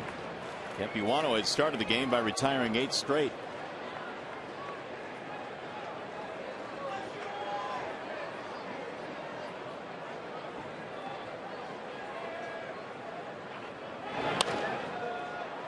And he'll get back out of play. 0-2 on Rayburn.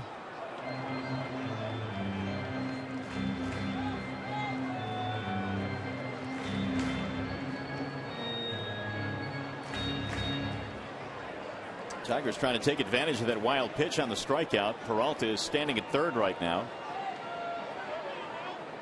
Bosch has doubled him there.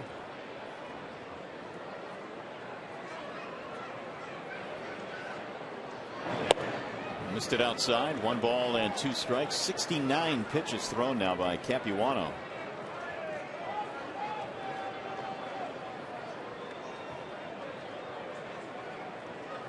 Back in 07, Capuano won his first 5 straight, then lost 12 straight. And after that, he ended up on the DL and had surgery with a torn labrum. Ground ball to third. Turner has it, checks the runners. There may have been some miscommunication down there between Johnny Peralta and Gene Lamont, usually with the defense as relaxed as it was there. on a ground ball, they're not going to try to get you at home. They're simply going to try to get the out. But Peralta stayed put. And because of that, Capuano now has a chance to pitch out of this jam. I mean, as soon as this ball goes down, I mean, you go score. He's not going to throw the ball home to get you out. Most guys will simply take the out.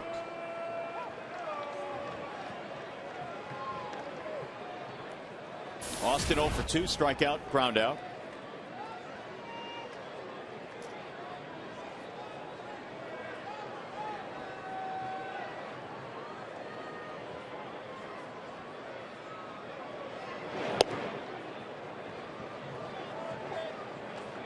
One and one. Tigers tonight have been out hit 11-3.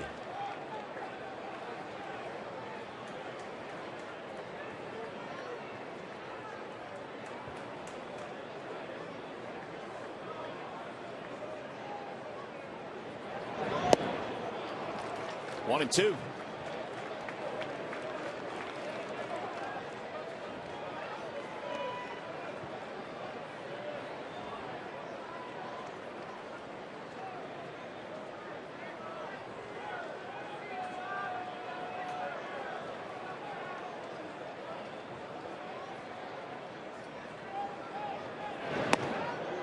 Tried to bust him inside, but he missed with a 91-mile-an-hour fastball, and the count evens now 2-2 on Jackson. On deck, Casper Wells.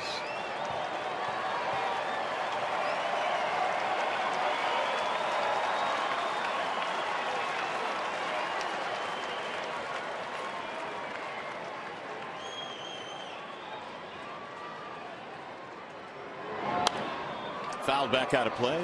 AJ hanging tough. Tigers need to get these 2 runs in here. They got runners at second and third with nobody out. They're down 8-2. Fell behind big in the ball game last night. And the Mets just won't stop hitting. They got 4 in the first, 1 in the third, 3 in the fifth.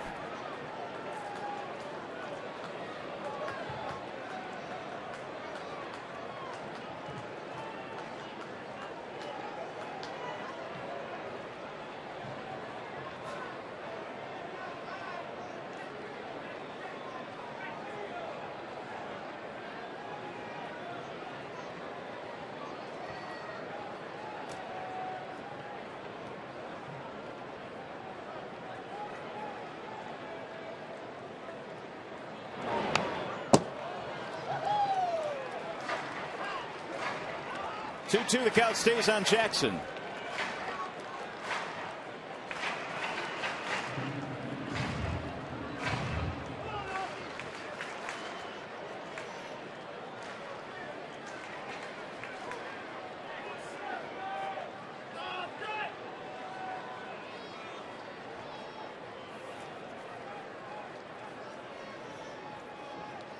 Well, time called, and Paulino goes out to the mound. Don't want to make a mistake here on Jackson and get the Tigers back into this game, because a base hit would cut it to 8-4.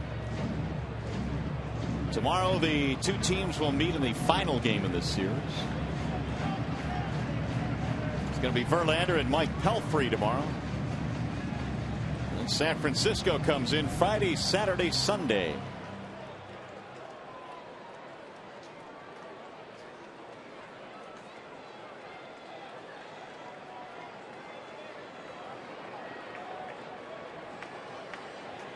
And again, the 2-2.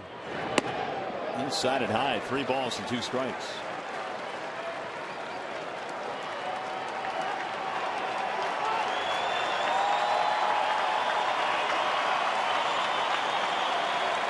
Wells is next. If Jackson keeps it going.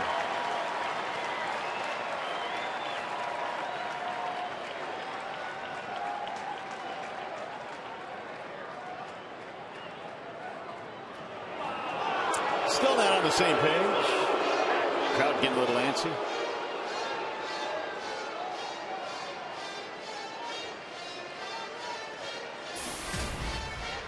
Hey fans, be here Sunday when the Tigers and the Giants meet at 105. All kids 14 and under receive a Justin Verlander superhero cape.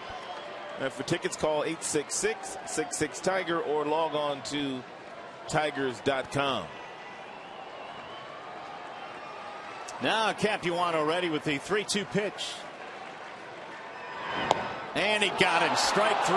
Jackson is caught looking to end the inning. 5 in the books. 8-2 in favor of the Mets.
To the mound. The Tigers have some making up to do here. Daddy's little girl. A beautiful night again here at the ballpark. It was 76 at game time. It's still holding steady at 76.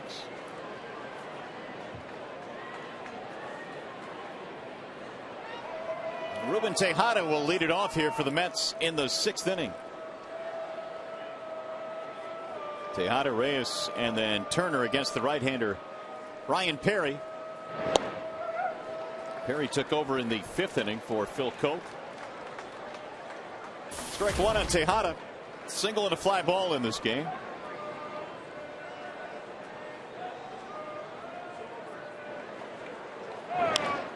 Lifted in the air toward left field. Bosch on the move. Tejada is out, 1 away.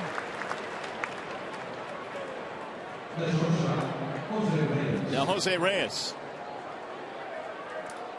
2 more hits tonight for Reyes plus a steal. Reyes has one of them fancy helmets too. Some vents on the side.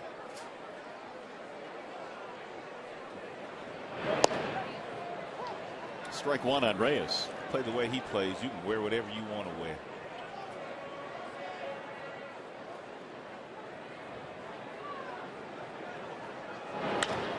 Slapped in the air toward left center. Bosch coming on. And they get Reyes 2 times in a row. You've had a couple days now to digest Jose.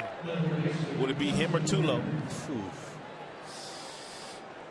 Well, again, I will answer the question the same way. I guess it depends on what your team needs.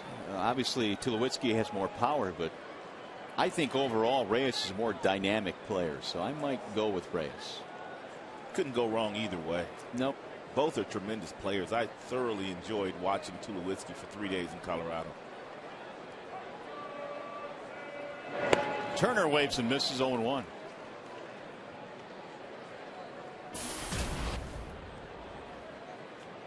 One for 3 tonight, single. That came in the 5th. He also scored a run. 11 hits tonight for the Mets.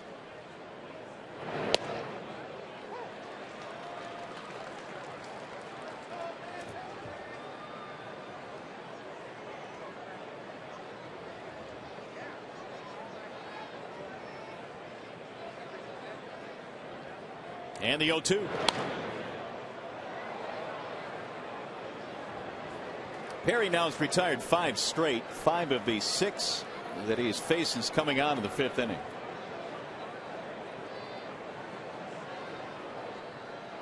Gave up a single in the 5th inning, allowing a run to score. The first batter that he had faced after Koch was taken out of the game. And again the 0-2 to Turner. Bouncing ball to third. Inge off to his left. It's going to be a 1-2-3 inning. No runs, no hits, nobody left. Top of the 6th on the way.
Welcome back to the Coors Light 6th inning, and now it's time for the Coors Light freeze cam. Brennan Bosch made a very nice running grab back in the 1st inning, taking the double away from Carlos Beltran, their number 3 hitter. Coors Light freeze cam always brought to you by your Frost Brewed Coors Light. And so the Tigers now go back to work here in the bottom of the 6th inning. Bosch tonight has a nice running catch. And also a 2-base hit. Capuano back to work facing Casper Wells, Maglio Ordonez, and Miguel Cabrera. First pitch in for a strike. Did you know that Bosch still drives his old Ford Bronco, the truck that he drove when he was in college? No, I didn't know that. He still drives it. Think that'll change pretty soon? Well, I don't know. It hasn't changed him yet. And he probably, if he wanted to, he could probably afford another car. I'm not sure whether he has another one or not, but apparently he and that Bronco Best are buddies. buddies. Yep. Yeah. You can tell he's got some miles on it, too. A little beat up. The 0-2 is high, 1-2.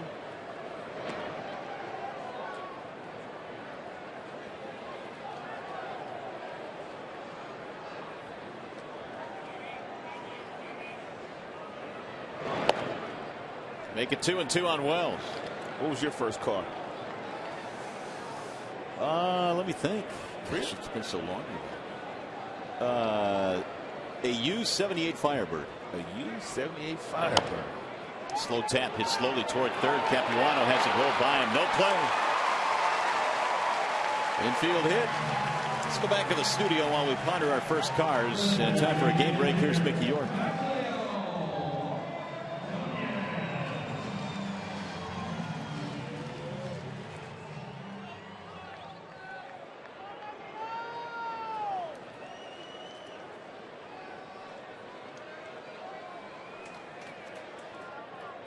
Yeah, we'll bring them on over to you. They might get a little gamey by the time this game is over, Mick, but we'll get them to you if you want them. There'll be plenty left for you, Mick.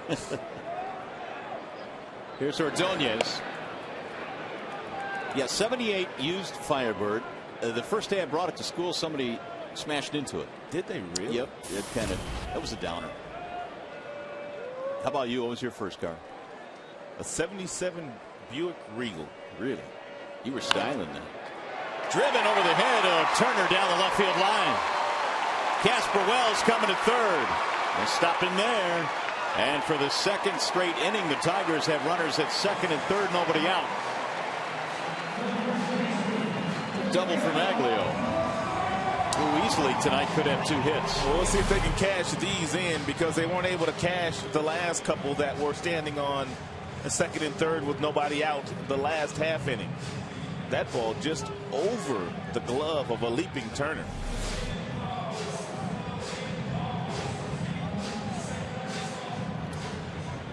Dan Worthen, the pitching coach, coming out. Former Tigers pitching coach. Tigers now have 5 hits. And there is activity in the bullpen. Pedro Beato is warming up for New York.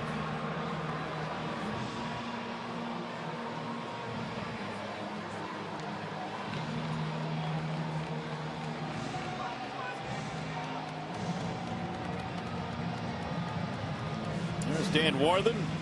Wore Tigers colors for a while. 99 to 2002 here in Detroit.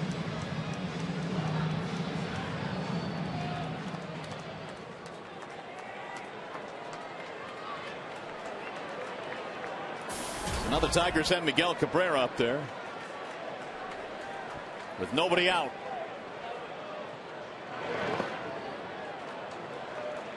Want to know on Miguel, who hit a long 420-foot home run back in the 4th. And Miguel batting .412 this year with runners in scoring position.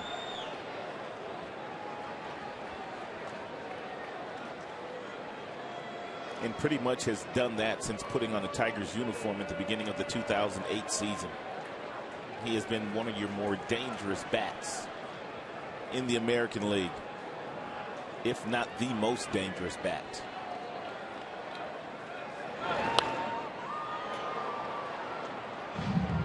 This home run he hit in his last at bat went a long, long way. Look, cut fastball at about 86 miles an hour, and he jumped all over it. I don't think Bay in left field even moved.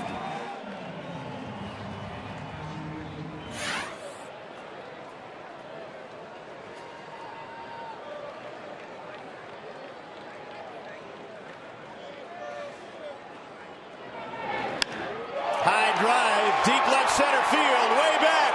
It looks like another one. It is gone and way out of here.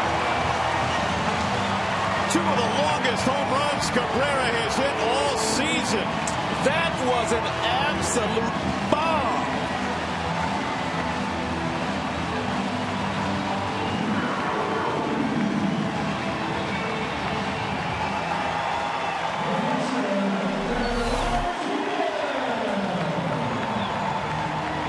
Cabrera did something differently there. He barely even picked that left foot up. As a matter of fact, he didn't even pick it up.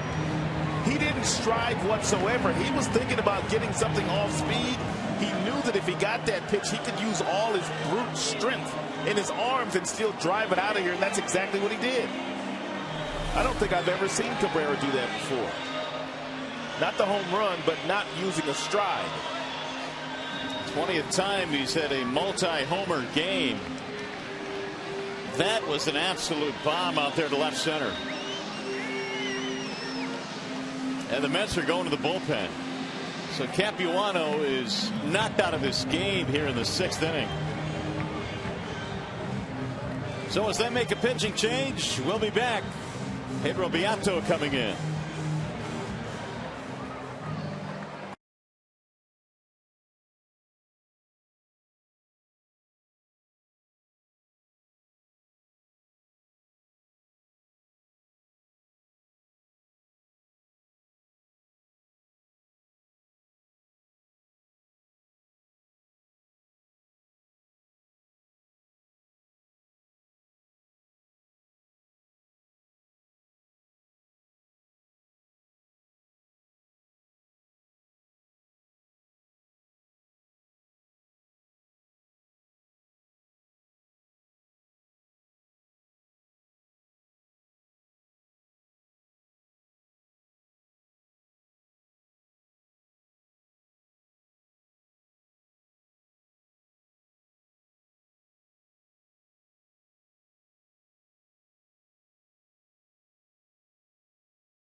against Capuano. He took him deep earlier on a cut fastball, but take a look at the front foot here. He's just going to pick the heel up and then put the heel right back down. I don't think I've ever seen Cabrera do that, but he had an idea. He was going to get a changeup, and he got the changeup and used basically all arms to hit that ball about 450 feet. It's amazing. 445 is the distance on that home run by Cabrera. Ooh, I gave him too many feet. Well, if it didn't hit the bushes and the wall out there, it probably would have gone deeper than that. Capuano struck out 6, didn't walk anybody, but he's hit with a 5 spot. Very smart hitter is Cabrera. He knew that Capuano was not going to give him that cut fastball again. The one that he had homered against the last time he was up, and he was simply looking for something to drive in that direction. Here is Pedro Beato. He is the new pitcher. He's got good numbers. That bottom note, the opponent's batting average just 205 against Pedro. 20 strikeouts, does have 11 walks in the 34 innings he's compiled this year. 3 home runs tonight for Detroit, 2 of those by Cabrera.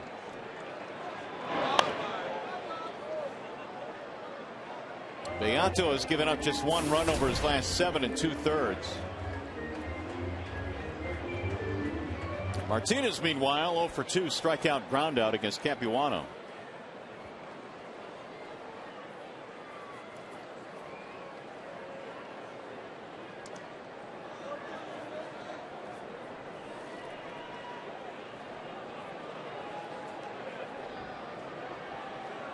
And the 0-2 lifted back out of play. So the Tigers, on the strength of 3 home run balls, have crawled back into this game. It's now a 3-run spread, 8-5.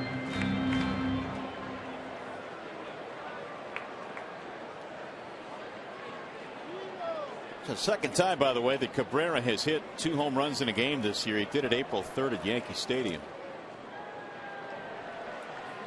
He always performs very well at Yankee Stadium. Bouncing ball to short. Reyes has it there.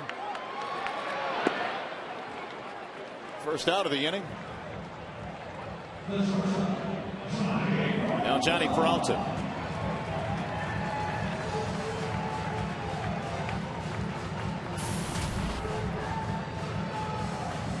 Johnny's 0 for 2, fly ball and a strikeout.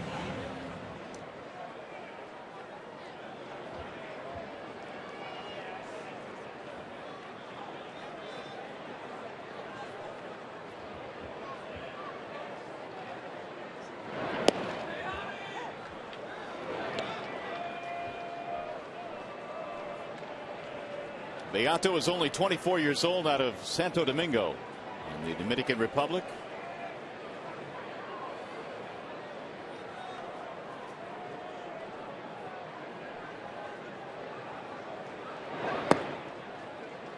One ball and 1 strike.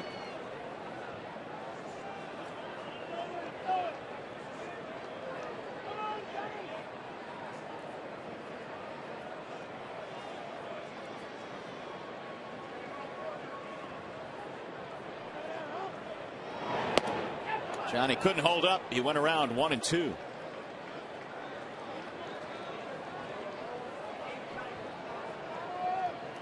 Beato was a starter in the minor leagues until they converted him last year at Double-A into a relief role. His role here in the big leagues.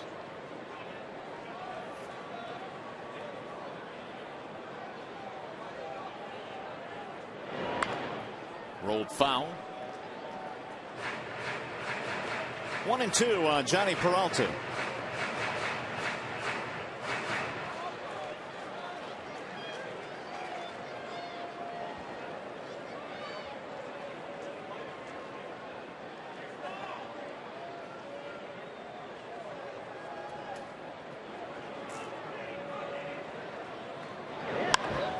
High fly ball left field. Bay going back again to the wall, and this one is gone. The Tigers have 4 home runs tonight, and it's 8-6.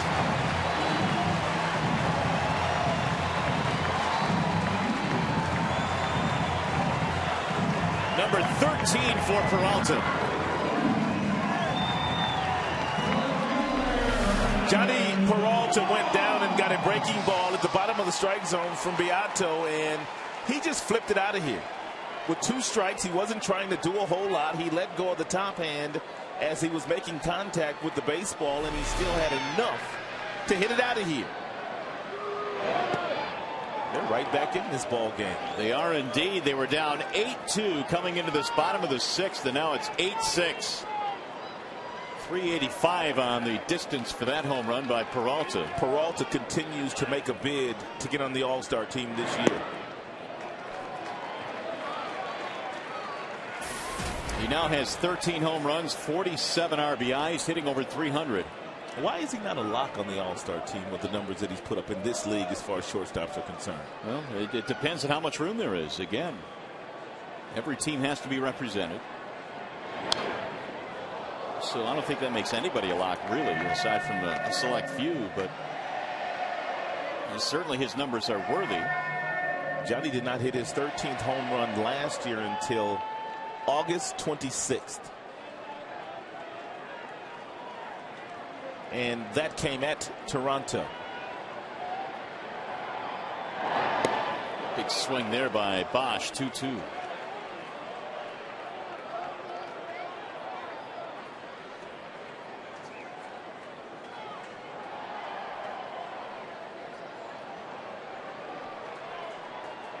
Capuano giving up the 3-run homer to Cabrera, and now the Peralta homer against Beato.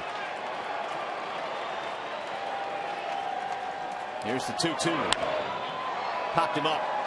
Shallow left. Bay on the charge. 2 outs.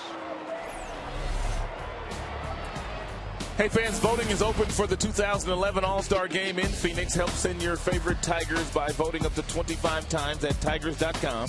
So vote early and often. Cast your All-Star ballot now at Tigers.com. Simple. Just go on the internet. Punch up all the Tigers you can find.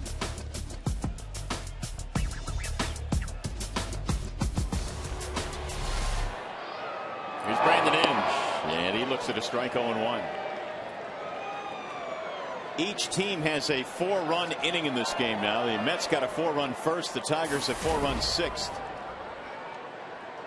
Inge is 0 for 2. And he chops one right back to the mound. He was jammed, and Beato will flip him out, and that is that. But a big inning for Detroit. They have played long ball a few times tonight. Twice in this inning. Cabrera, monster homer. And then Johnny Peralta.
Over here on the third base side, I have my laptop, and the reason why is tomorrow is the last day to vote for All-Stars. Now, I would have handed out all the paper ballots if I could, but those are already closed. So I solicited some help from Pause, and he's here, and I've got my friend Dave. So, Dave, you did not know that tomorrow's the last day you can vote, but I understand there's someone you think should definitely be an all-star. Yeah, I did know tomorrow's the last day, and I really think Alex Avila has a good shot, and I think we need to get the votes out for him. We're continuing the Vote Avila campaign. Obviously, Johnny Peralta, also a guy you want to vote for. So we're working on that. We just want to remind folks at home, if you haven't voted yet, you can still do that through tomorrow, but only online. Rod and Mario, I'll send it back to you. All right, Shannon, thank you. Look at Pause over there. So tomorrow is the deadline. That's good news to have, or good info to have, and get out there and vote. Time's running out. Carlos Beltran is starting things off here in the 7th in an 8-6 game. It has tightened up considerably. Beltran tonight 1 for 3. And he pulls this one to right field. Base hit.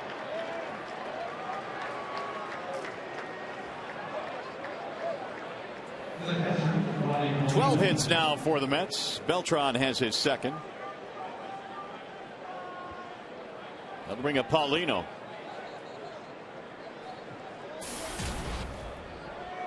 Eight runs on 12 hits for the Mets. The Tigers 6 runs, 7 hits.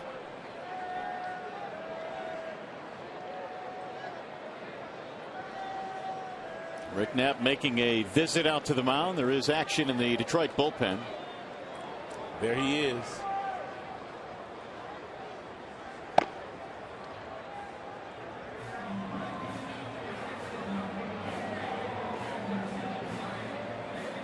Perry came on in the 5th inning. Got a 1-2-3 6th, and now a leadoff single here in the 7th.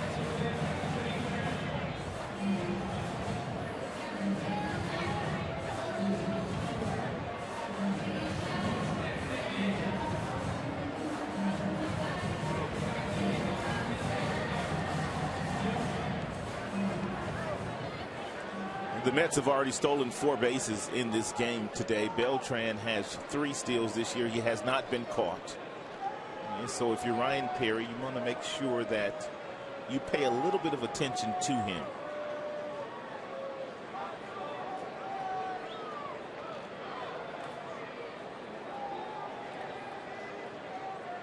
I don't know if that was the message that Rick Knapp was relaying to Ryan Perry, or if he was buying some more time for Amazing Al down in the bullpen to get loose. Grounded foul, third base side.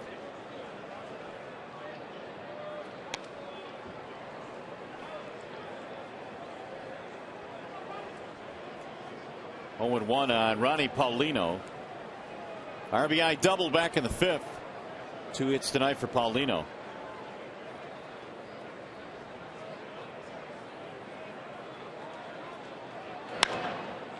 Driven to right field and caught on the run. Casper Wells tracks it down. He's going to bring up Jason Bay. It's also bringing out Jim Leland, and that is that for Ryan Perry. He'll face 2 batters here in the 7th. I guess that kind of answers my question as to why Rick Knapp was out there so long. He wanted to make sure that Albuquerque was given enough time to get loose, which means Jim's going for a strikeout here of Jason Bay. Albuquerque comes in 8-6 in the 7th. We'll be back.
price period, Bell Tire. And by Nissan's national tent event, Big Tent, tremendous savings. Visit ChooseNissan.com or your local dealer. Well, the Tigers have been going round and round with the Mets, and this one is 8-6 now. The Tigers down by just a couple of runs after a 4-run sixth inning. Albuquerque coming out. Albuquerque has outstanding numbers. He has 46 strikeouts in just 27 2/3 innings this year. And the opponents are hitting 126 against the amazing Al. Ball one missing inside.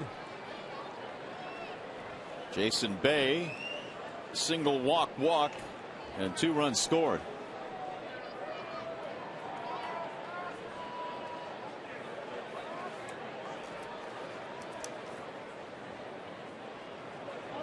The 1-0. Well, I still maintain that Albuquerque's numbers are all-star worthy. Worthy of a look, at least.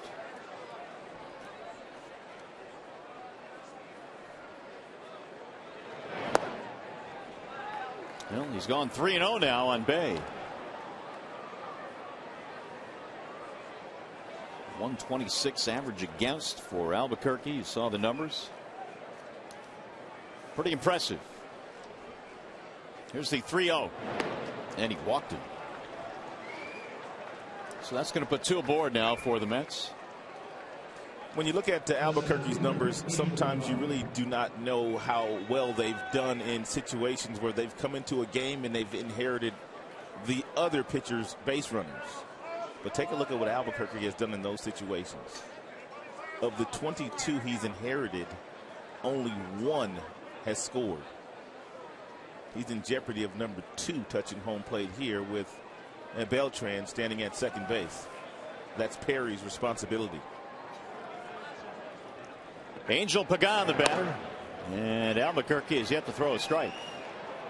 That's going to bring Martinez out to the mound. Tigers have wasted a lot of energy, or expended a lot of energy, getting back into this game. It is imperative here to make sure it doesn't get any deeper. They're down by 2. At one point they were down 8-2.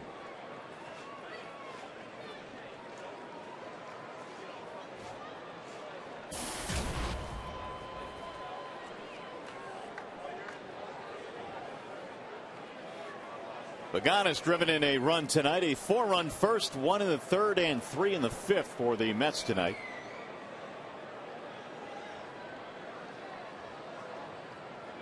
And the 1-0. 97 as Albuquerque dials it up. Mets tonight have been pretty good with men in scoring position, 5 for 10 to be exact.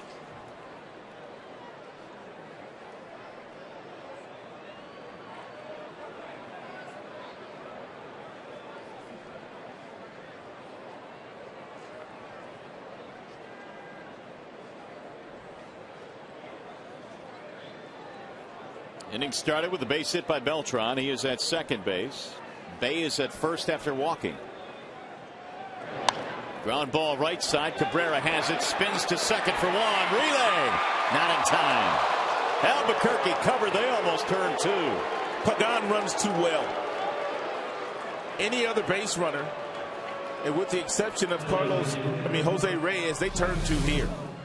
It was a bullet. It was a perfect feed by Cabrera. He hit Peralta right in the chest, and Albuquerque took very little time getting to the bag, but Pagan way too fast. Skipper coming out now with 2 outs. And runners at first and third, bang, bang at first base, but Pagan is able to just beat the throw. And here's one of those situations where Jim he doesn't want the Mets to have a chance here for a double steal. And with the speed they have on the base paths right now, more than likely at some point in time, Pagan, the base runner, would take off from first base and maybe try to get in a pickle, and they would try to steal a run here. And he wanted to make sure that Albuquerque was aware of that, and he did not want him to balk.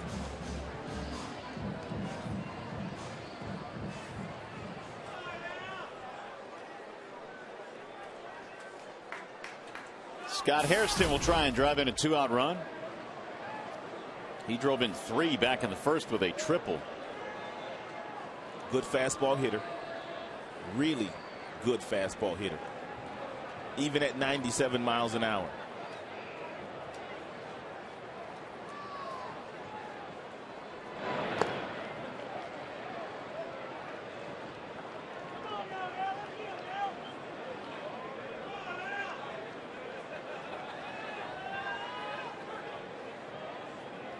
Beltran at third base.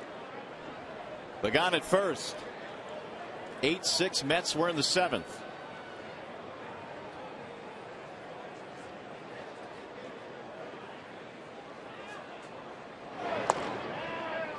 Make it 2 balls, no strikes on Hairston.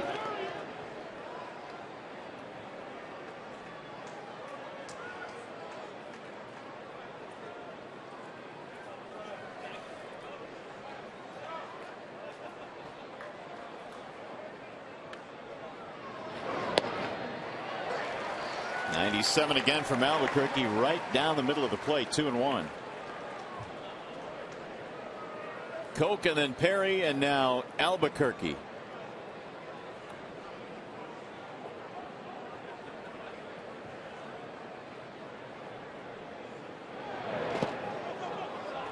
Martinez saving a run there by blocking that baseball. 3-1. Cleveland won. They beat Arizona 6-2, so they are a half game behind the Tigers.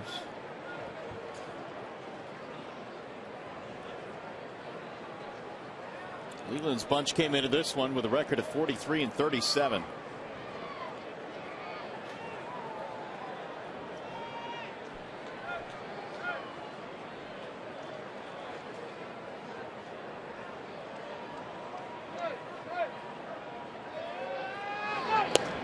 Walked him, and that's going to load the bases. So Albuquerque has come on and walked a pair. And then it's going to bring up the left-handed batting Murphy.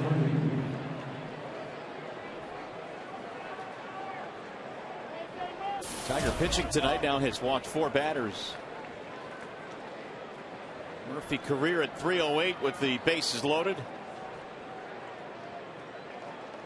0 for 3 in this one tonight.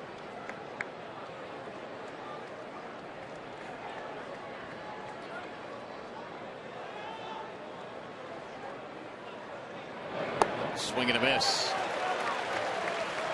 That's the best slider he's thrown since coming into the game.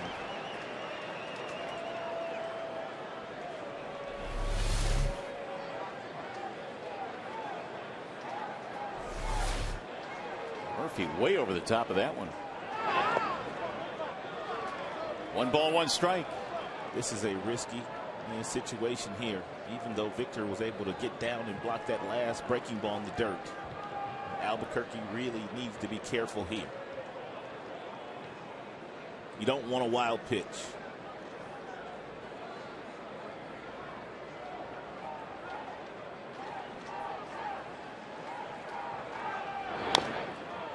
Now he's ahead 1-2.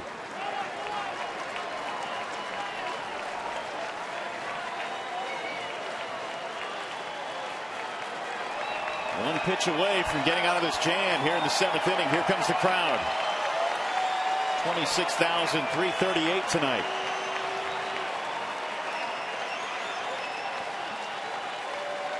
And the 1-2. Fouled it off. 89-mile-per-hour slider. A lot of guys in this league, fastballs don't top out at 89 miles an hour.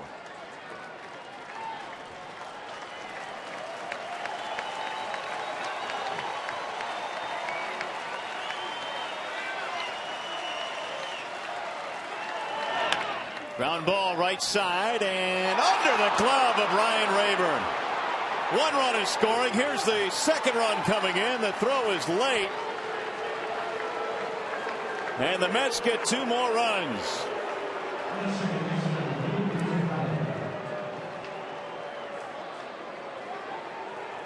That thing had eyes right under the glove of Rayburn.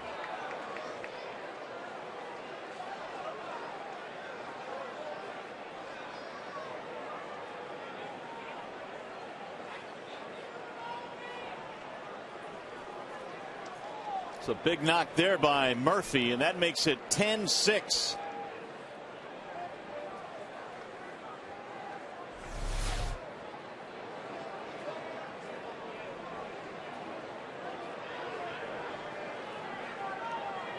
It's also the 13th hit of the game for the Mets.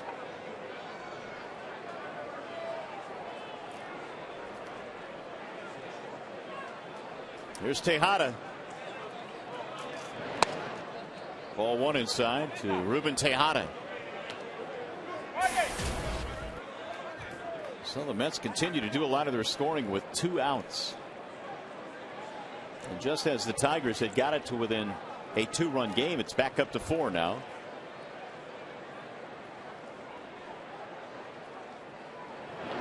Ooh, way inside. 2-0 on Tejada.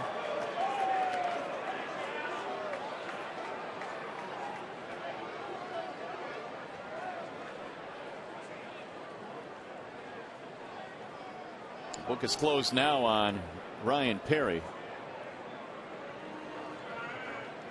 Here's the 2-0. 3 balls, no strikes. Those last 2 runs hurt. Especially after the Tigers put a 4 spot on the board in the bottom half of the 6th inning. 99 has been the top fastball that Albuquerque has thrown in this inning. Way inside, and Al has walked another, and that's going to reload the bases. 3 walks for Albuquerque since coming on.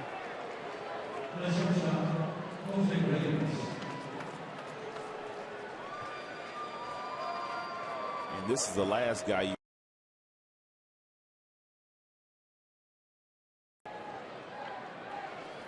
Last 4 games, look at all the offense the Mets have put together. Double-digit runs in every game except Sunday, and they had 8 in that game. Now the bases are full here for Reyes, who looks at a ball away. Albuquerque has walked 5 walks for Tigers pitching tonight.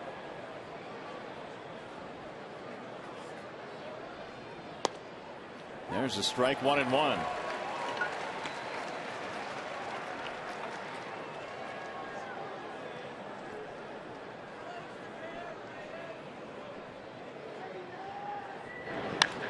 Driven to center field on a line. Jackson is there, and they will leave him loaded. However, they're able to get 2 runs. We'll go to the stretch. It's now 10-6.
Well, the Tigers have used the long ball to get back into this game. However, they are now down by 4 as the Mets come back and get 2.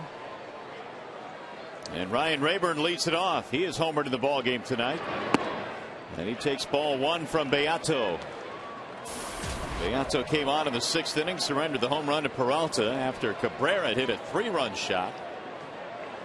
The Tigers climbed into the game, got down by 2. He tried to hold up and he went around.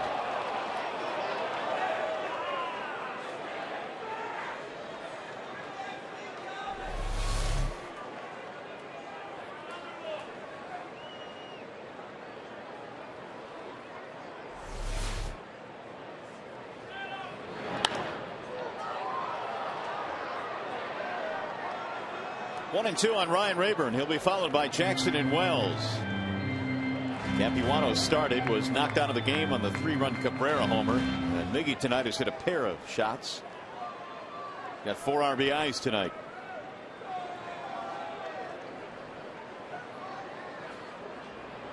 And the 1-2. 2 balls, 2 strikes on Rayburn.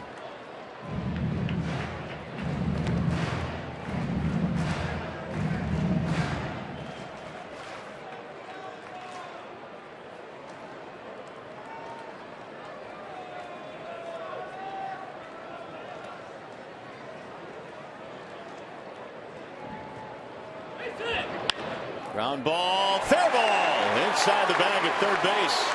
It'll go to the corner. Rayburn is on his way to second. He'll pull in with a double. That was his second hit tonight. And Beato was able to throw a couple of fastballs by Ryan Rayburn earlier in this pitch sequence, but he comes back with a hanging breaking ball and he left it up, and Ryan Rayburn whistled that ball right past Turner, the third baseman.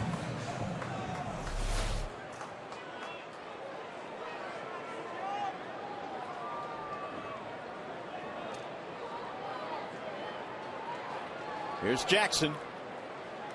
That's 8 hits now for Detroit. 0-1 on Austin. He has fanned a couple of times tonight, 0 for 3. Beato's got a live arm. Fastball. That last one to Jackson, 94 upstairs. You can't catch up to 94 at that area.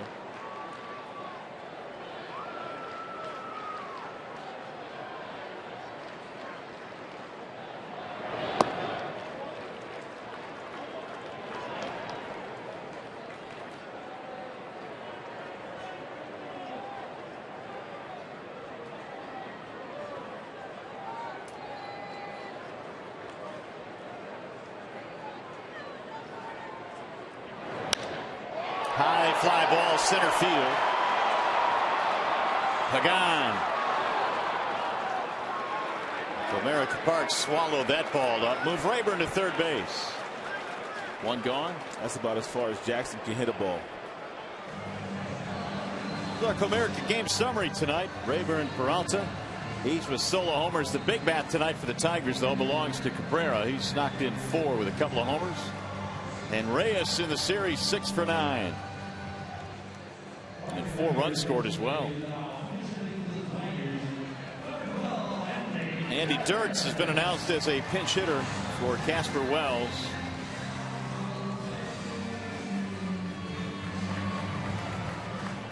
Terry Collins coming out.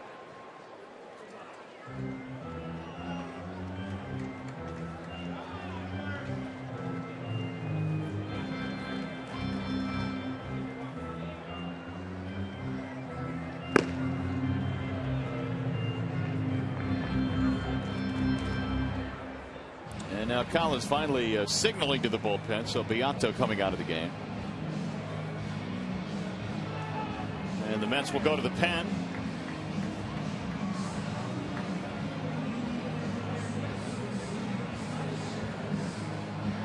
Well, this week on Fox Saturday Baseball, interleague rivals go head-to-head when the Indians battle the Reds or the Yankees take on the Mets. Coverage begins at 4 p.m. on your local Fox station. Check local listings for the game in your area. And don't forget the MLB All-Star Game Tuesday, July 12th is also on Fox. They got the wrong guy coming in. Terry Collins signaling he wants a lefty. Yes. Not the righty.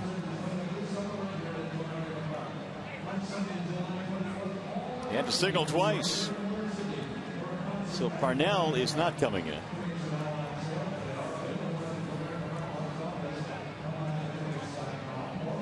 Instead, it's Tim Burdack, the former Tiger.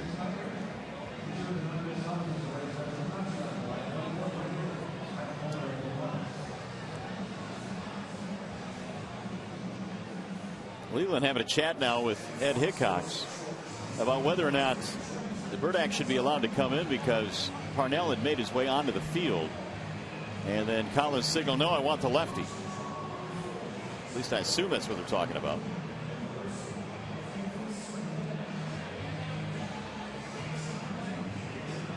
Whose fault will that be? The umpires? Well, I got to be honest with you. I'm not sure. Yeah, it would have to be the umpire's fault, I would think.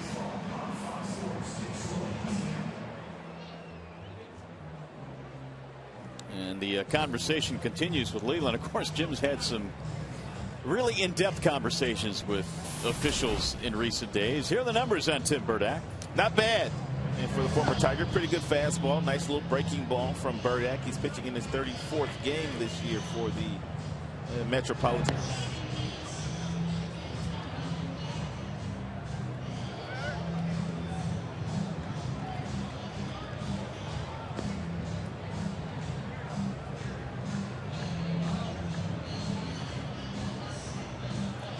Well, as Burdack warms up, we remind you to be a hero for babies by supporting the March of Dimes with Farmers Insurance. Today is your last chance.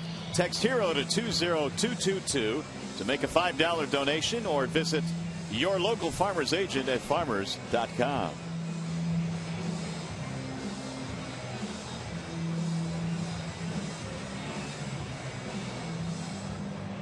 So Tim Burdack continues his warm-up tosses, and he'll come on to face Dirks. Tigers got a leadoff double from Rayburn. He has moved to third with one out. And Burdack is ready to go. Jim pitched for the Tigers back in '07. Had a really good year, too. He did. Got released in spring training that next year. Remember that? That was '08. Yep. And then Houston gobbled him up. I mean, he was outstanding in '07. He had a rough spring and he got released. Burdack has been in pro ball since 1994. And Dirks looks at ball one outside. Tim now is 37 years of age.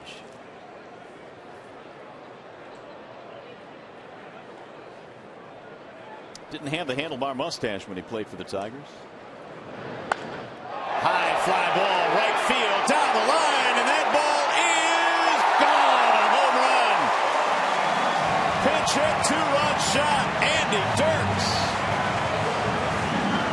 Wow.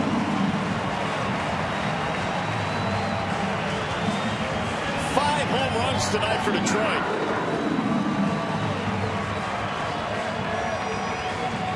Just what the doctor ordered. That is at least the third pinch hit home run the Tigers have hit this year. Peralta hit one in Minnesota. Don Kelly has hit one. And now Andy Dirks hits the first pinch hit dinger of his professional career in the big leagues. Second pinch hit of the season for Dirks, and this one is a long ball. So now Parnell is coming into the ball game. And again, it's a two-run game, 10-8. So as the Mets go to the bullpen again, we step aside. 2-1 game once more.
Two-run shot by pinch hitter Andy Dirks.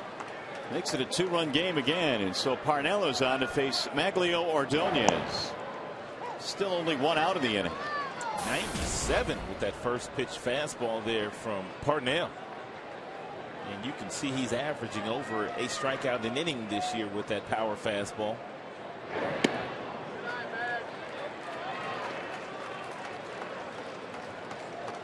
Five Tigers home runs. The last time the Tigers hit 5 in a 9-inning game was September of 2008 against Tampa.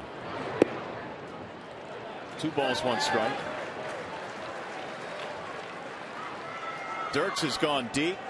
Cabrera twice, Peralta and Rayburn.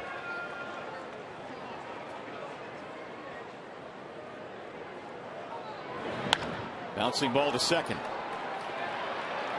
And Tejada will throw him out. Let's take a look at Cabrera in a couple of swings. One swing was yesterday. That's the one on the left. We talked about him picking the foot up. He picks the foot up. It's against a right-hander, and he singles sharply up the middle. Today, against Capuano, he did not pick the foot up. He just simply lifts the heel up. He gets a changeup, and he uses brute strength to hit the ball 445 feet. So 2 different days, 2 different pitchers, different approaches by the big fella. And they both work. Parnell at 100 miles an hour. 1-0 on Cabrera. Well, here's a guy where you most definitely need to be quick with your lower half and make sure you're stable if you're going to catch up to a 100-mile-per-hour heater. There's another one at 100. I did not know he threw that hard. Me either. We're seeing it now, though. Pretty impressive. No question.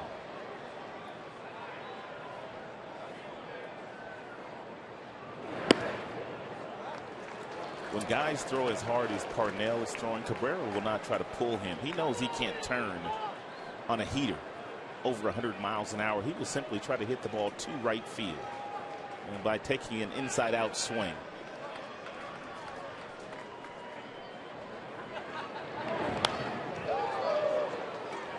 He is absolutely reaching back for Cabrera here. Another one at 101. 4 pitches, all at 100 and above. The only other guy I've seen touch 101 this year has been Verlander. That's it. But Verlander does it after throwing 100 pitches.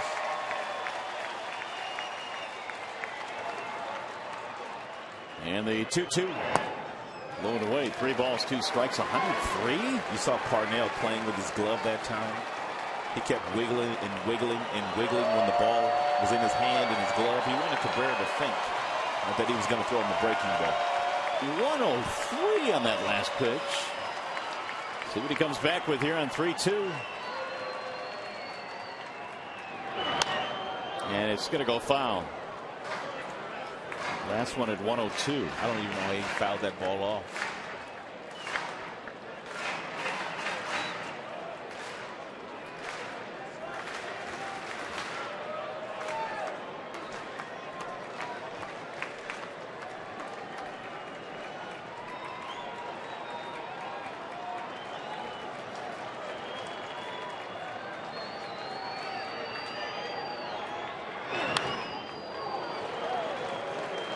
Parnell has given him everything he's got.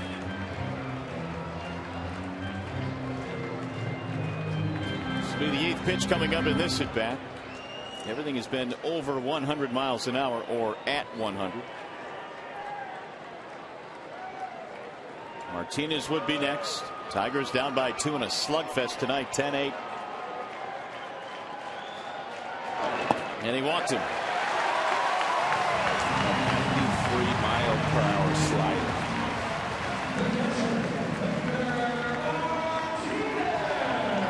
That'll bring the tying run to the plate. Victor Martinez.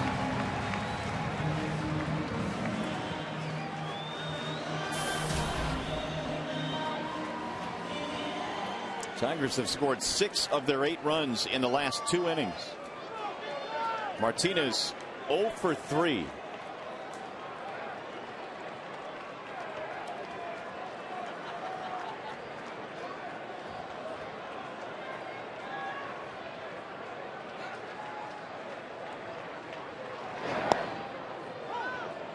Strike one on Victor.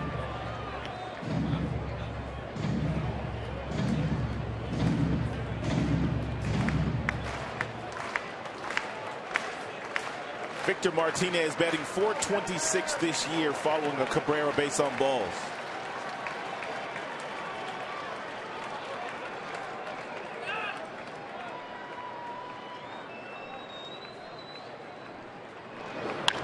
Ground ball to second.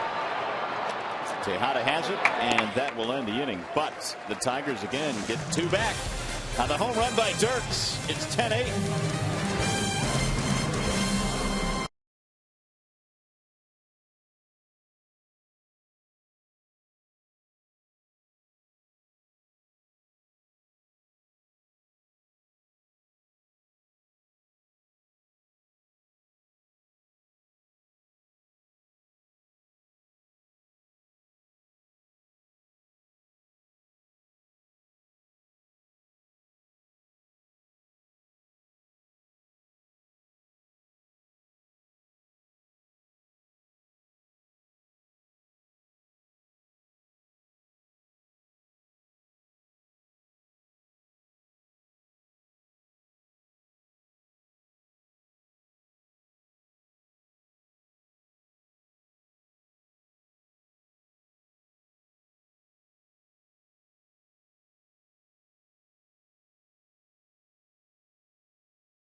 Cold hard blast, and the big fella has hit a couple of home runs today off the left-handed starter Chris Capuano. The first one went a long way to left field, and then he went straight away center field, where if he continues to perform like this, he'll have his own number 24 retired right there where he hit that last one, right next to number 6, Mr. K-Line. Well, the Tigers on several occasions have clawed back into this game courtesy of 5 home runs tonight. It's now 10-8. Dirks, who just homered in a pinch hitting role, stays in the game. He'll play right field. And Albuquerque is back out there as we go to the top of the 8th. Justin Turner leads it off. Turner, Beltran, and Paulino in the Mets' 8th inning.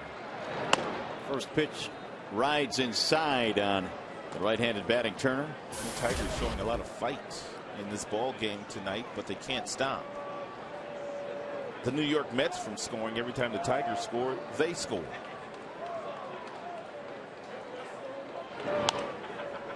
Fouled away, 1 ball, 1 strike. Again, Cleveland a winner in Arizona today, so the Tigers, if they want to hold on to first, need to come back and win this game.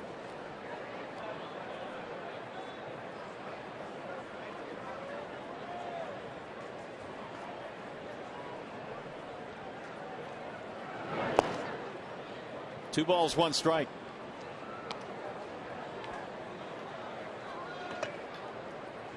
Albuquerque has had trouble with his control tonight. Since coming out in the 7th, he has thrown mostly pitches out of the strike zone.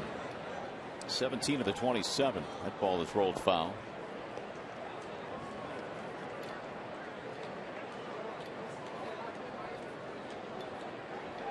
More action in the Tigers' pen. David Percy is up. And Jim knows that today he can use just about everybody that he wants to use in that bullpen, because Verlander is pitching tomorrow, and Verlander has needed no help whatsoever out of that bullpen lately. There's a base hit. Big turn. Turner thought about it. And turns back. That's a nice job by Turner, the base runner, and also a very nice job by Jackson in center field, forcing Turner into stopping. 14 hits. You are taught as a base runner that you go hard until he makes you stop, and you force him into making a good throw, which Jackson did.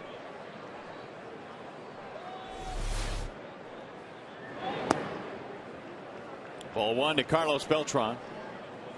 Singles in his last 2 at bats.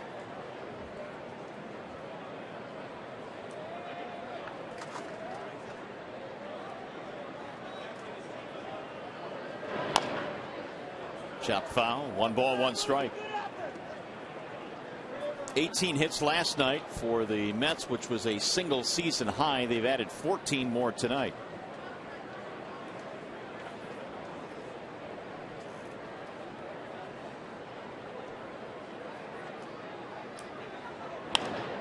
Popped him up. Left side of the infield. Peralta. 1 out.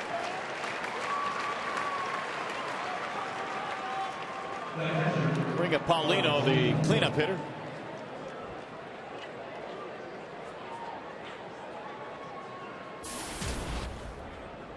RBI double tonight for Paulino, 2 out of 4. If you're Albuquerque, you cannot forget about Turner on first base. 6 steals this year.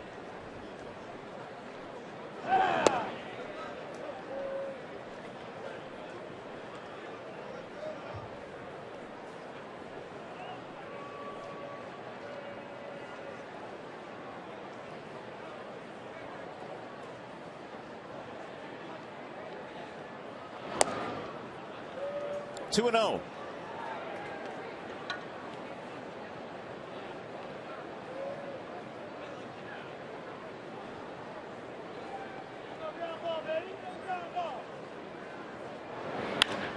And that's into left field. A base hit. 3-hit night for Paulino and 15 Mets hits. So they're threatening again. Here comes Jason Bay.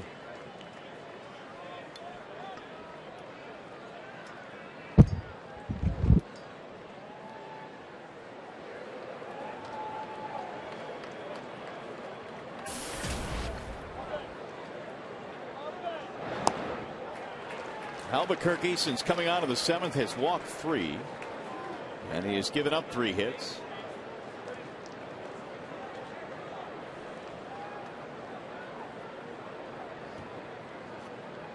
The 0-1. 0-2 on Bay.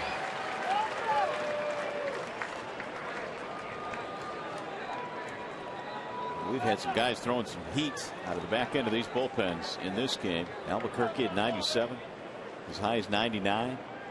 Parnell over 100. 1-2 on Bay.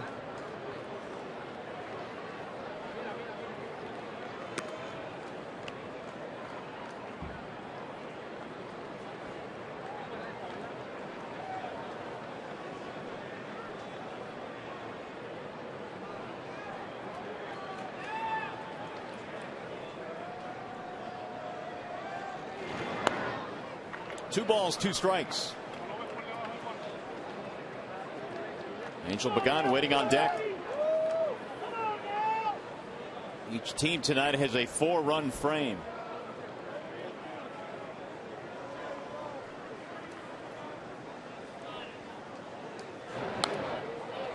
We'll get back out of play. 2-2. It stays on Bay.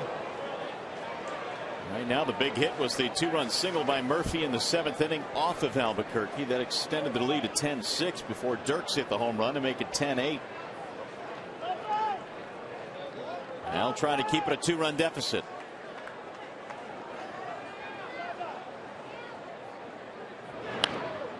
Fouled away again.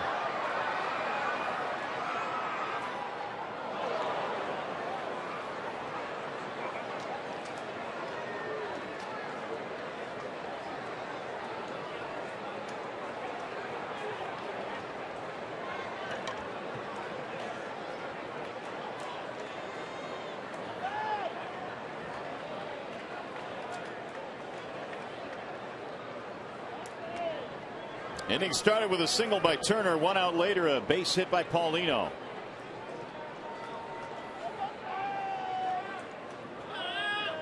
And again the 2-2. Swing and a miss. Down he goes.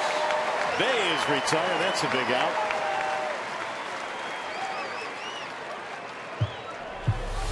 Last pitch here unhittable when Albuquerque is locating the slider down and away to the right-handers as he located that last one. Jim Leland coming out. We got Pagan due up, and Leland will go right back to the bullpen. So Albuquerque is out of the game.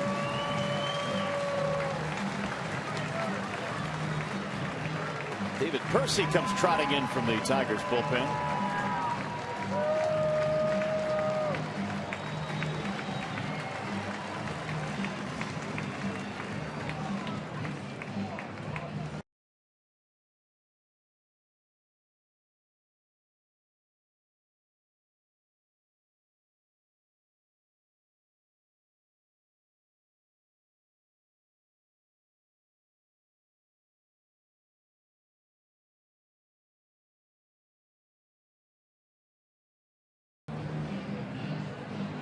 Was acquired in that deal for Scott Sizemore from the Oakland Athletics.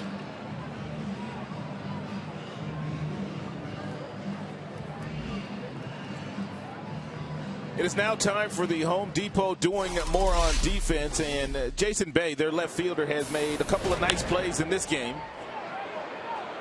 The first one, he took extra base hit away from Magglio Ordonez. That would have been a double for Mags early.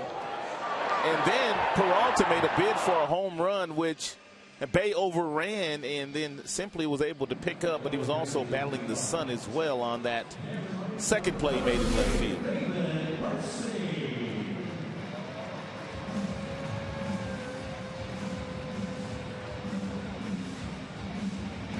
So David Percy replaces Albuquerque.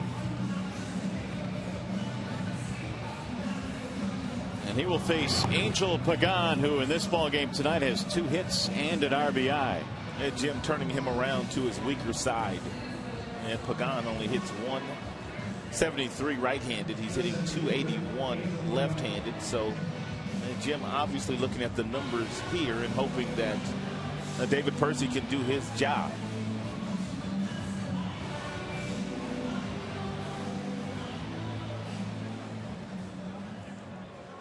Mets lead it by a score of 10-8. Got some trouble out there in right center field. Some of the padding coming loose. Cabrera knocked it down. Might have. No, he was on the other side. Maybe the vibrations. It could have. It could have. Knocked it loose. It could have. So here's Pagan.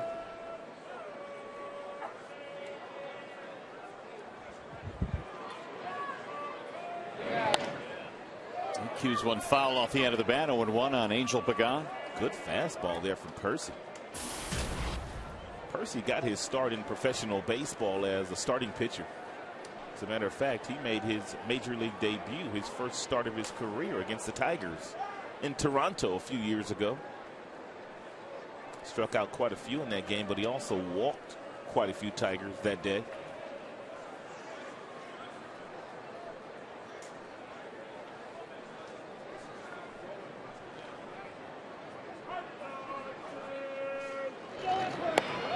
High, 1 ball and 1 strike.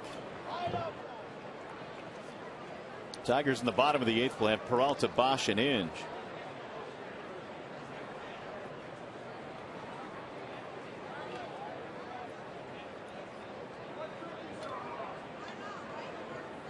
Percy becomes the 4th Tigers pitcher of the night. Phil Coke started this one, then Perry, then Albuquerque, and now David.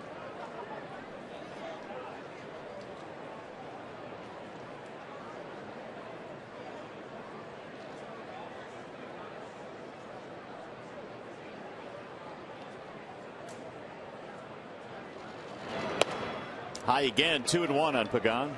Again, 95 from Percy.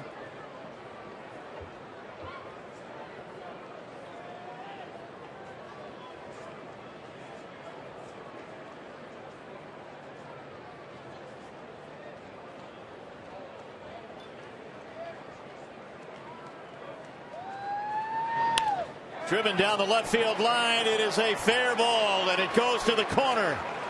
One run is in. Paulino coming to third. He'll stop there. It's a double and an RBI for Angel Pagan. And it's 11-8 Mets. That's a pretty good piece of hitting there by Pagan. After getting 3 straight fastballs from Percy up in the strike zone, he must have thought that he was going to get a breaking ball from David. And he got the breaking ball that didn't do a whole lot, actually a changeup. But the velocity about the same. Turner comes around to score. It's back up to a 3-run lead. And here comes Hairston. Just about all the damage they have done here today has been with 2 outs. And they've done a lot of it. Last couple of days, as a matter of fact.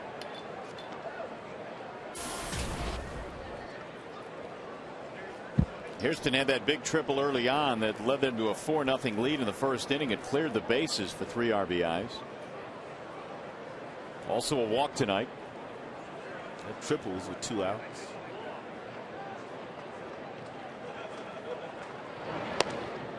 Ball high, 2-0. 16 hits this evening for the Mets.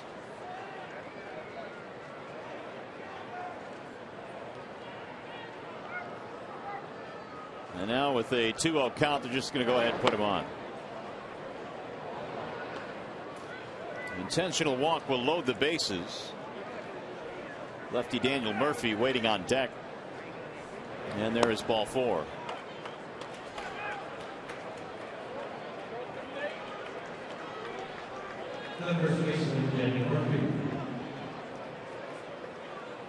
Six walks by Tigers pitching today. And now Murphy, who's singled in 2 off Albuquerque in the 7th.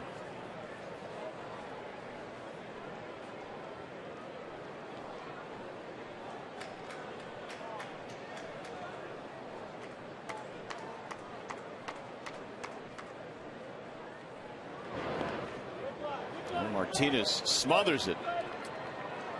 Martinez has been busy tonight blocking balls in the dirt. And whether it be from Phil Coke or Albuquerque or Perry and now Percy. He got that one to the leg, I think. Nope. He came up holding his leg, but apparently not.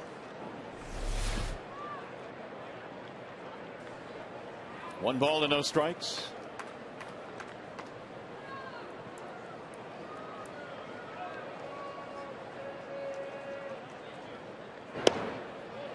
I don't think he held up. No, he didn't. There's a strike called by Alfonso Marquez.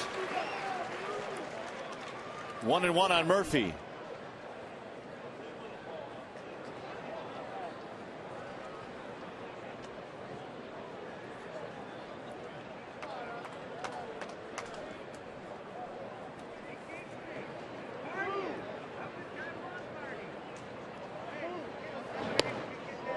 Make it 1-2.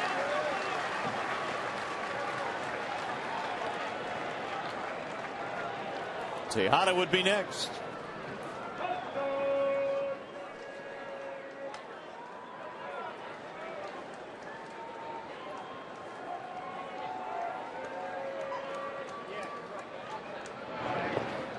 Two balls, 2 strikes. Again, Martinez has to go down to the dirt. Verlander will take his shot at slowing down this Mets offense tomorrow.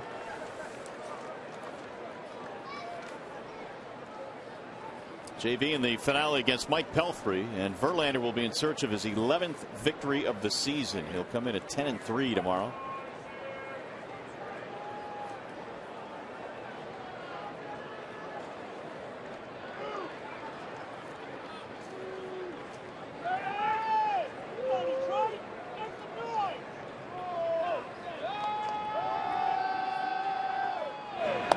Outside, 3-2.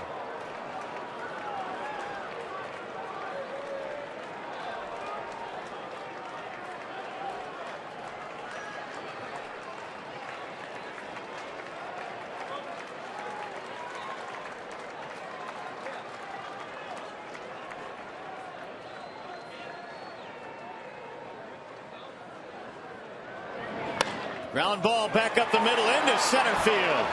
Paulino scores. Pagan scores. It's a 2-run single for Daniel Murphy, and he's had 4 RBIs in his last 2 at-bats. And the Mets just won't quit.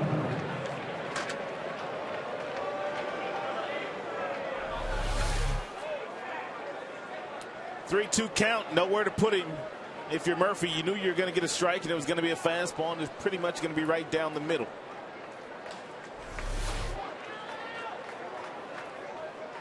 So that is 17 hits for the New York Mets. Here's the upcoming pitching matchup presented by the Michigan Office of Highway Safety. Pelfrey and Verlander tomorrow, as we mentioned, and Verlander trying to improve on that 10-3 record. Day game tomorrow here to close out the series. Swing and a miss. Ruben Tejada the batter. Another big inning for the Mets. They've had 2 3-run frames and a 4-run frame. Tejada has a single and a walk.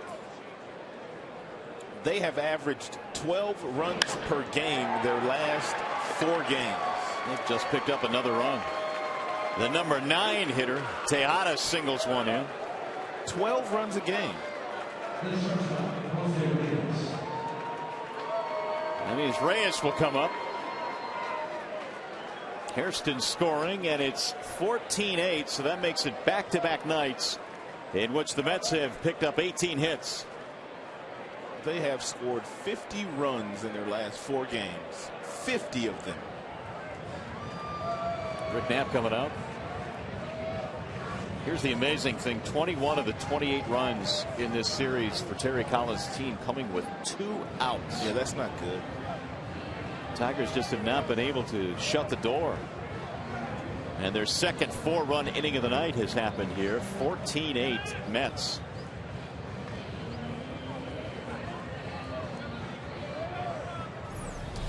Hey fans, the greatest moments in MLB All-Star Game history have been narrowed to the final 4, and they're going head to head. To determine which the most memorable of all time, go to MLB.com/moments and vote now for your favorite moment. Tune in to 2011 All-Star Game on Fox Tuesday, July 12th to find out the winner. Here is Jose Reyes. 2 more hits tonight, 2 out of 5.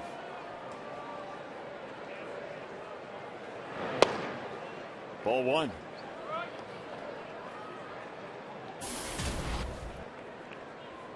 Two of these runs charged to Albuquerque, the other 2 charged to Percy.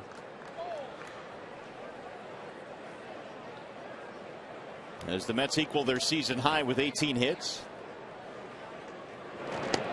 That sails outside. 2-0 on Jose Reyes.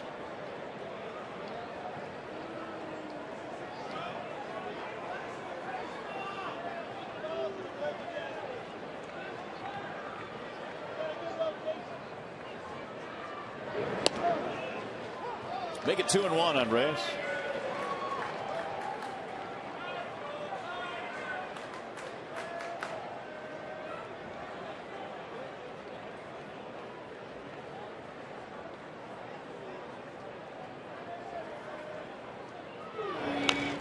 He had a rip there. 2-2. So Reyes again a multi-hit game tonight, which gives him 41 for the season, most in the majors. Nobody has scored more runs in the National League than Reyes. It is an unbelievable year. In fact, he leads the league in hitting. You get a chance to see what this guy can do when healthy. And he is healthy this year. No more hamstring problems. Mets have never had a batting champ. That's fouled straight back. The closest they have come was 1998 when John Olerud hit .354. Larry Walker won it that year at .363. All the years they've been playing, and they've never ever had a batting champion. Hard to believe. And with this guy's game, they may have a shot. Reyes right now batting .350. The 2-2. He fought that one off. big time. And when you're going good, you're able to foul that pitch off. When you're struggling, that's strike 3. I don't know how he got a piece of this, but he did.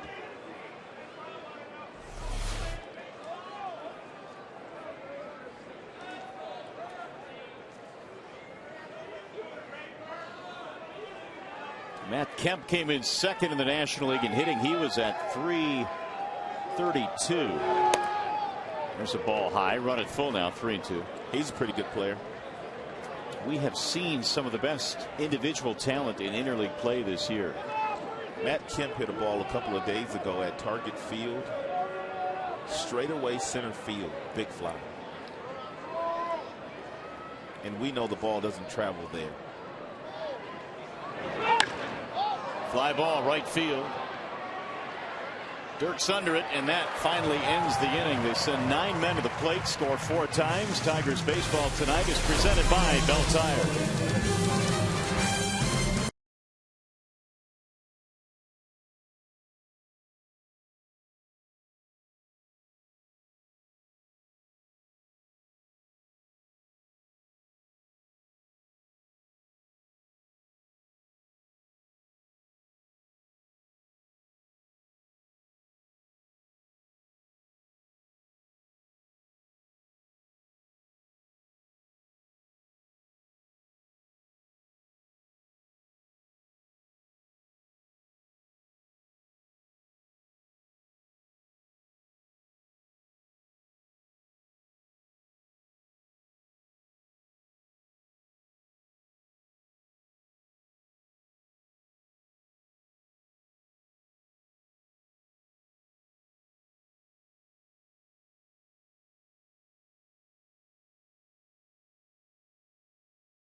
Pitch by pitch at how David Percy goes after the hottest hitter in the National League. That would be Jose Reyes. He fell behind him, 2 balls, no strikes, and then he evened the count to 2-2 before finally running into 3-2 and getting him to pop out to right field on the 8th swing of the at-bat.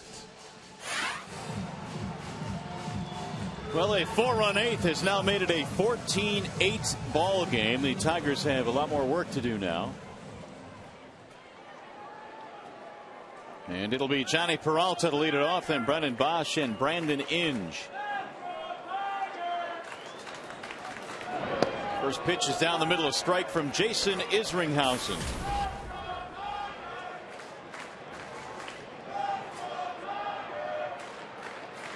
How about the year that Isringhausen has had? Swing and a miss, 0-2. Where's he been? He is having a nice year. 2-time All-Star.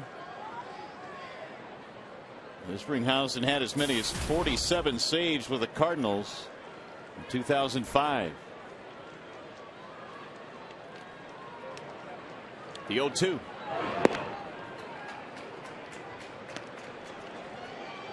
(1992) is his first year pro ball. 38 years old, Isringhausen. Lifted back out of play.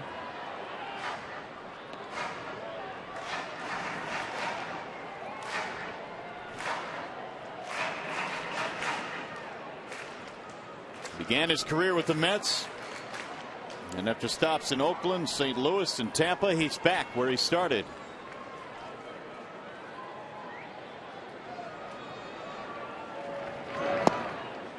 Missed it low. 2 balls, 2 strikes.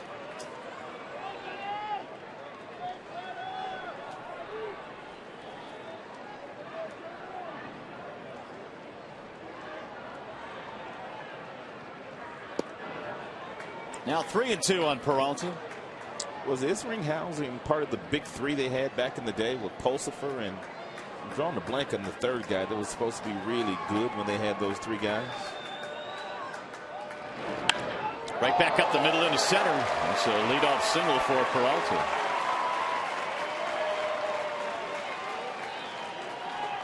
Yeah, I don't know who that third guy is. I remember Pulsifer. Yep, Isringhausen, Pulsifer, and don't know. Good swing by Peralta, though. Just continues to get it done. So the Tigers not quitting. They have 10 hits. Here comes Brendan Bosch. They're going to have to string together a few more, though. Bosch takes ball 1.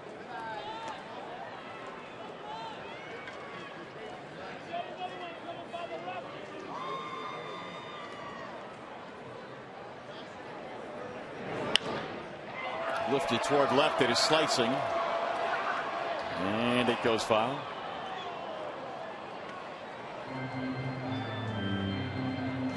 Bosch a double tonight in 3 at bats. 7 Mets hitters tonight to have 2 or more hits. And again, this evening they have 18. Tigers have battled back on several occasions. Their biggest inning was a 4-run 6, and that was courtesy of a couple of homers. Cabrera, Peralta.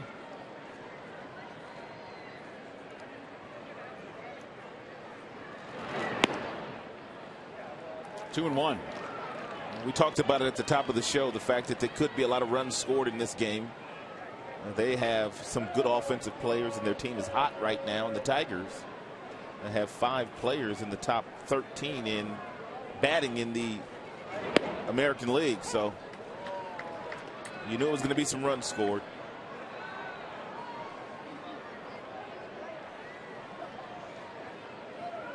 And boy, have we had some runs scored.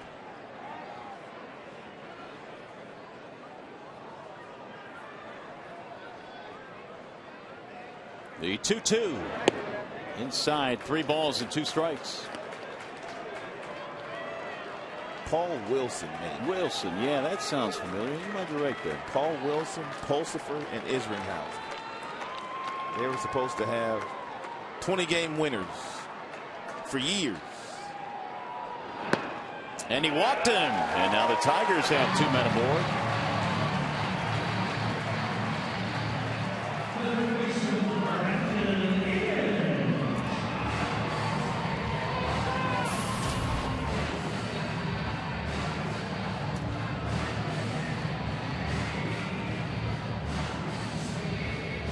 So here comes Inge.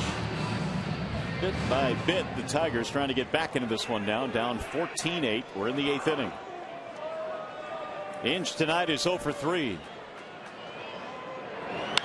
And he sends one high in the air to center. Angel Pagan cruising back. Runners will tag. Catch is made.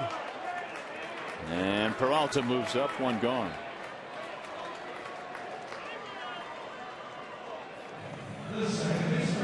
First and third with 1 out. There's Rayburn.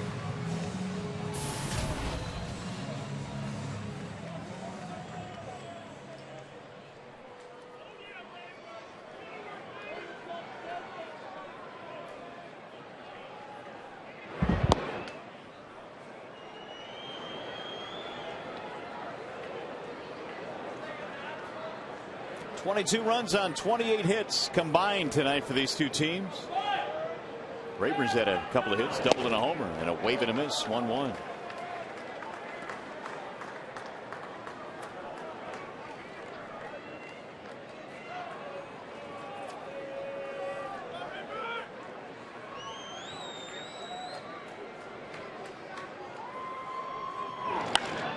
Fly ball, right field, hit well. Beltran on the move, going to the warning track to haul it in. We'll get a run in as Peralta comes around to score. Second RBI of the night for Rayburn, and that makes it 14-9.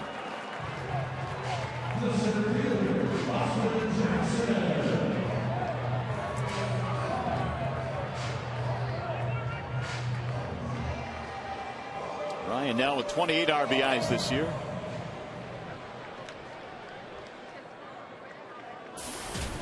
Here's Jackson. Austin tonight is 0 for 4. Swing and a miss.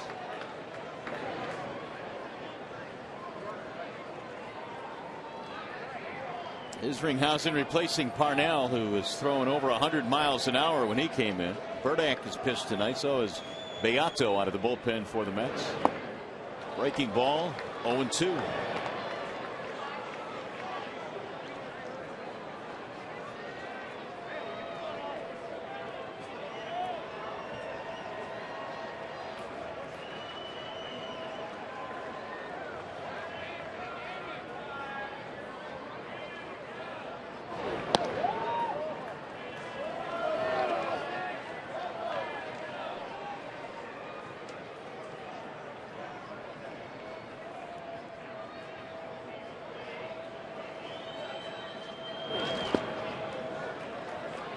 Two balls, two strikes.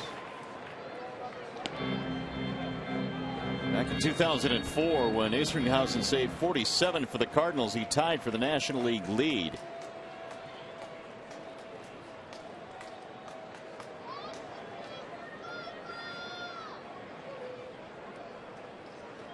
Here's the 2-2 with the runner going. It's off the glove of Paulino. Bosch is in there standing up.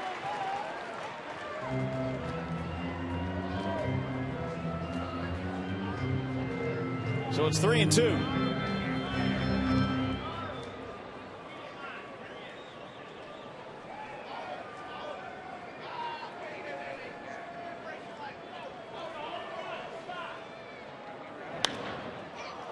Into right field. Beltran is under it, and the inning is over. Tigers get a run back. We go to the ninth. 14-9.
And they take the lead into the ninth inning. Percy is still out there for the Tigers. They sent 9 men to the plate in the eighth inning.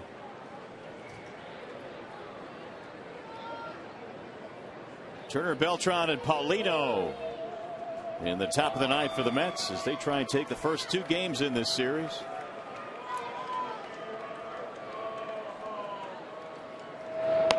First pitch from Percy is outside.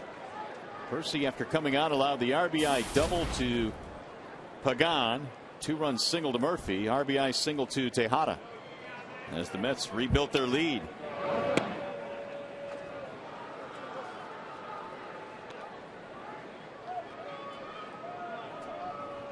2-0 on Justin Turner.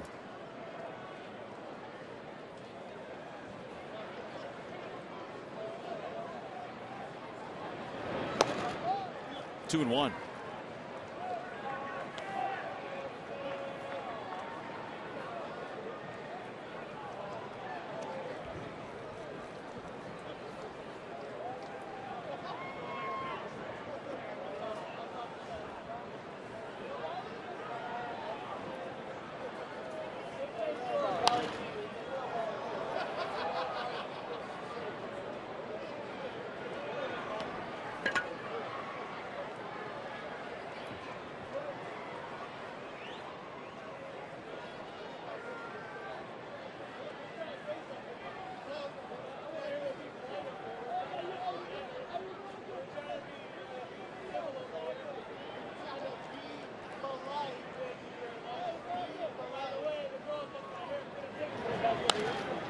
That'll get back out of play. 2-2 on Turner. 2 singles, 2 runs scored tonight for Justin Turner. Carlos Beltran waiting on deck. The Mets have spread their scoring around. They got 4 in the first, 1 in the third, 3 in the fifth, 2 in the seventh, and then 4 in the eighth. The 2-2 is fouled away. And Percy, for the most part, has stayed away from Turner. That last pitch was a breaking ball that Martinez wanted inside, but Percy left it up and over the heart of the plate. Percy's throwing hard tonight. 95, his top fastball. If he throws that same fastball inside hitter Turner, he'll get himself a strikeout. They're going to go away with the fastball, though.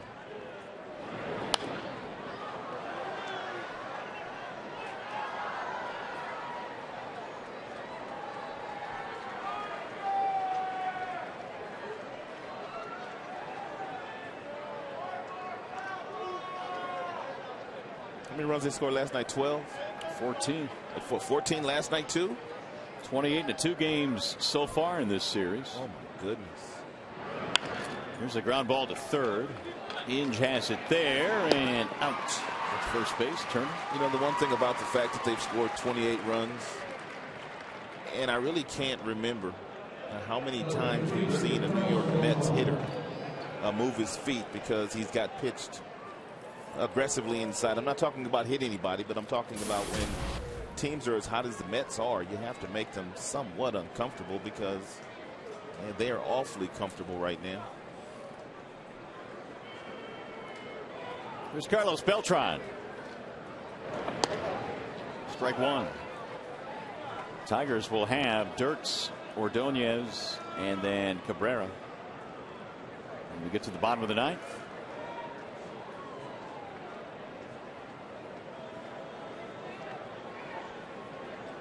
The 0-1 pitch. Driven to the air to left center field. Hit well. Bosch is on the run. Still going. Right at the wall for out number 2.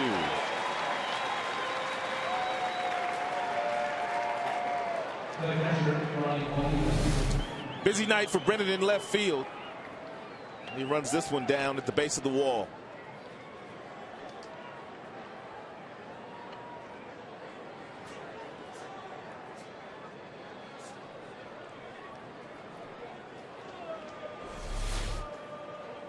He's going to leave it up to Paulino.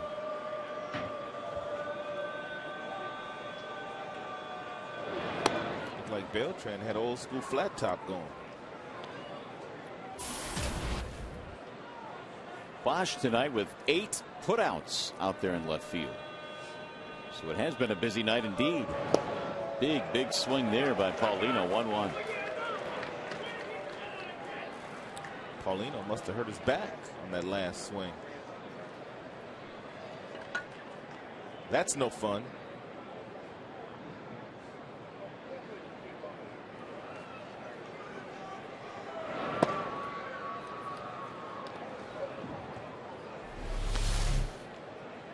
Took a big swing and then he had to gather himself.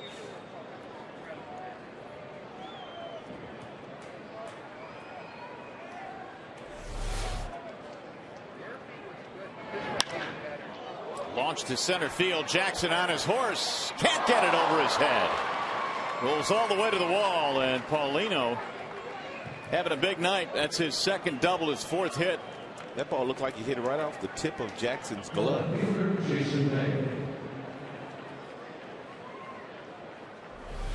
It was hit sharply. He got a nice break on it, and it appeared to hit right off the tip of the glove.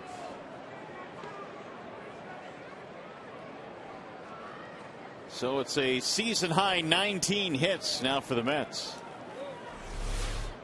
They've established season highs each of the last two nights.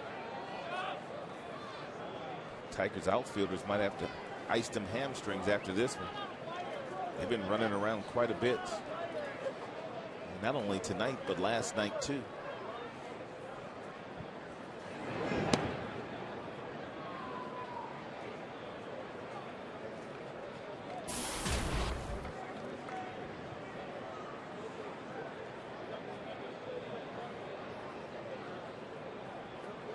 Jason Bay, the batter.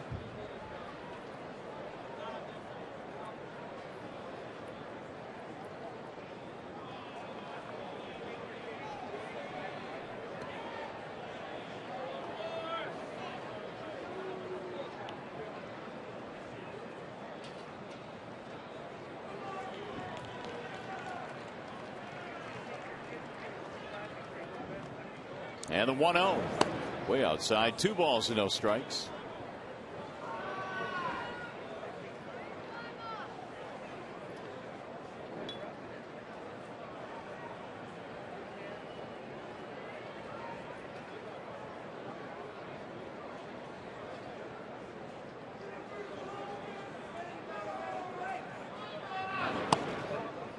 Three and 0.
Jason Bay's career numbers with the Mets.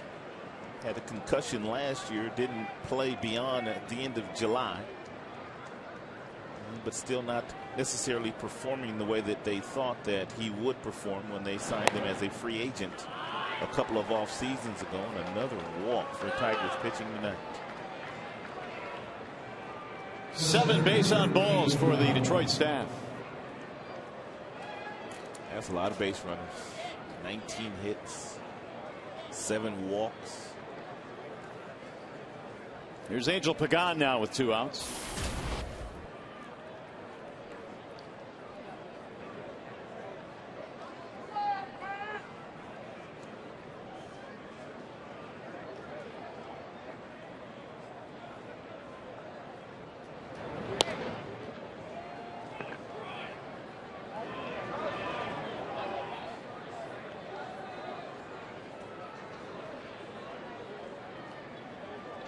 Percy came on in the 8th and has now thrown 45 pitches in his relief effort here.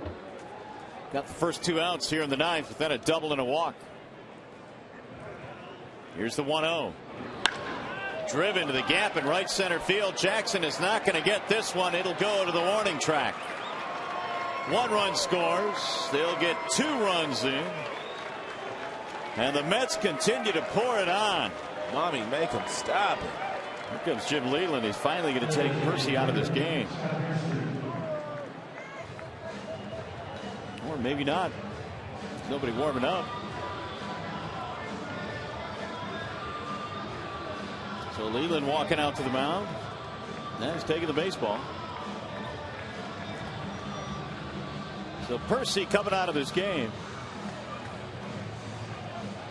And we're going to get a position player. Don Kelly is going to come on to pitch. There was nobody warming up in the bullpen. It's the first time we've seen Jim do this. And Kelly will come on to pitch here in the 9th inning. The first time we've seen Jim do this since he's taken over the managerial reins of the Tigers in 2006. He hates to do this, as do most managers.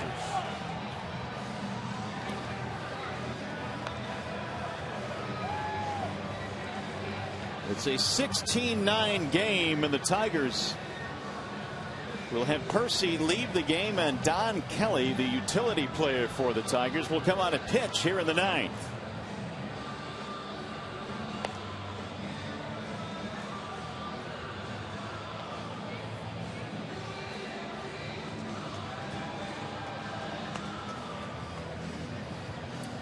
Well, as Kelly warms up, let's go to the studio, back to the Call Sam studio, and here's Mickey York.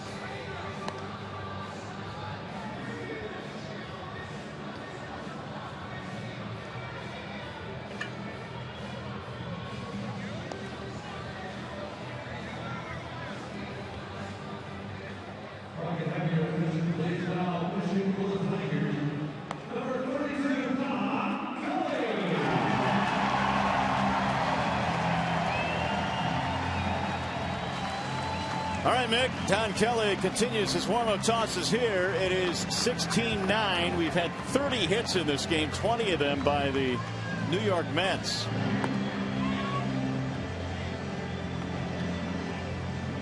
And Kelly will be facing Hairston here. 2 more runs in. First time the position player has pitched in a game since Shane Halter in 2000 for the Tigers.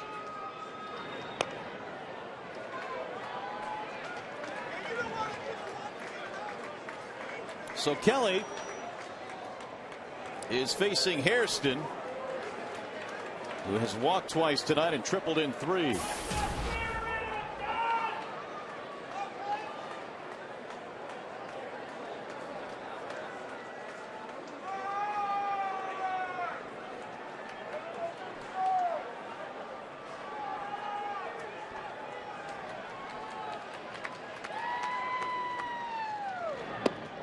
First pitch high, 1-0.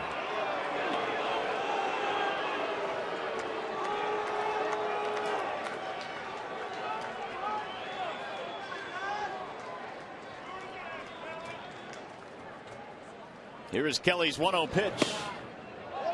2 balls and no strikes. And the crowd is letting Ed Hickox have it, the home plate umpire. 2-0.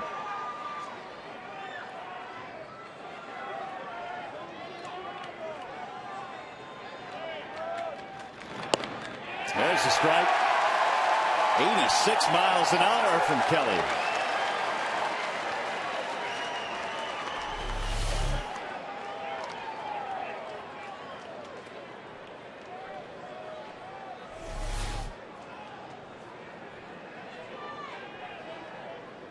The 2-1. Pulled foul down the third base line, 2-2.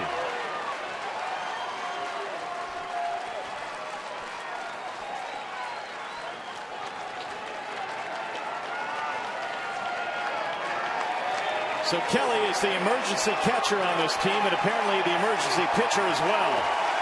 And here comes the crowd.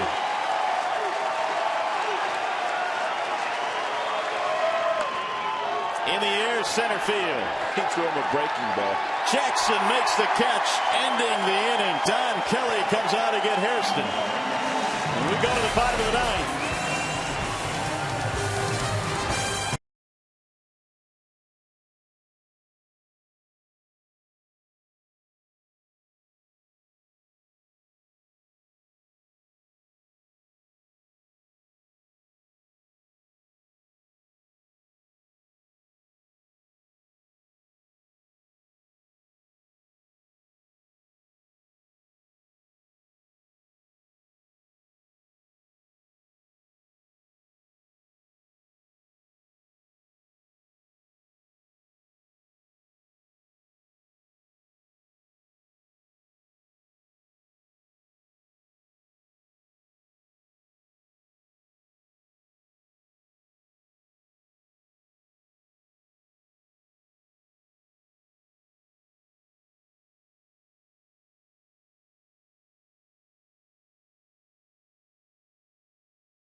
Wallside Windows, for a free in-home estimate, call 1-800-521-7800. And by your Metro Detroit Chevy dealer, visit ChevyDetroit.com. See why Chevy drives the Motor City.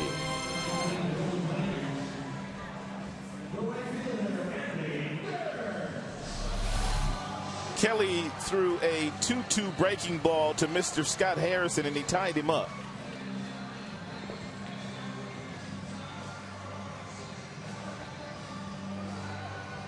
Even give it to you in Fox mode.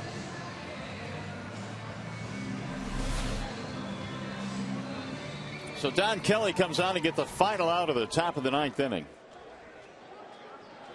Hairston flying to center field, and so now DJ Carrasco comes on to pitch for the Mets. He's been giving up quite a few runs this year. The earned run average is over 6 for Carrasco, and pitching in his 16th game for the Mets.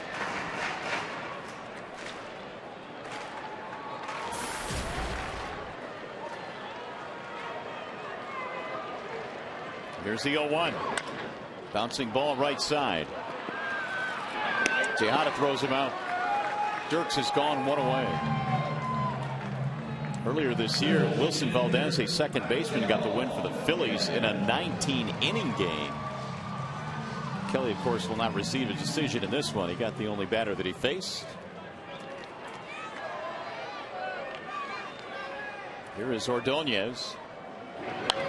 And he shoots one foul back out of play, 0-1.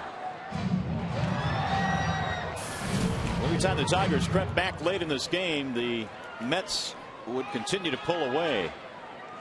8 of their 16 runs in the last 3 innings in this game.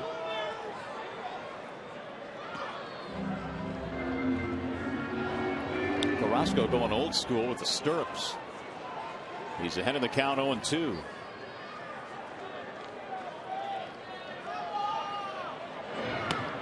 Sales went outside. 1 ball, 2 strikes on Ordonez.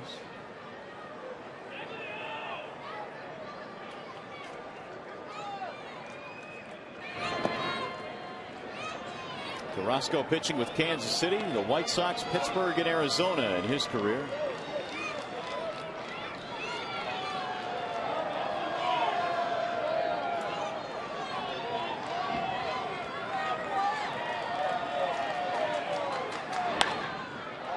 Into right field. Hit well. Beltran just in front of the wall. 2 gone.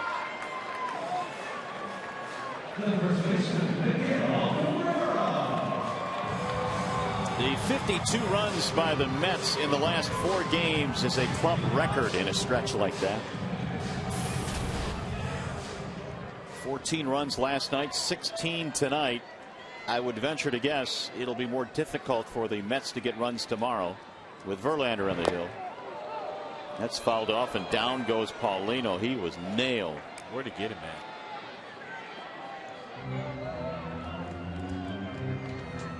Wherever it got him, it staggered him.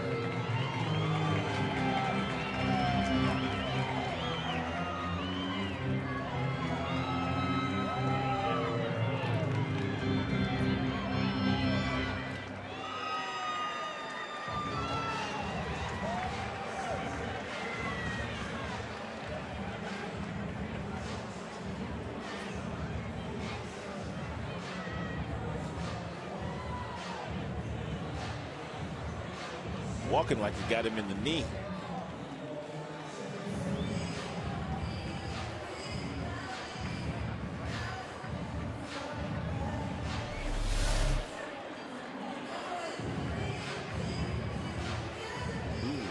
Direct shot. Left knee, down he goes.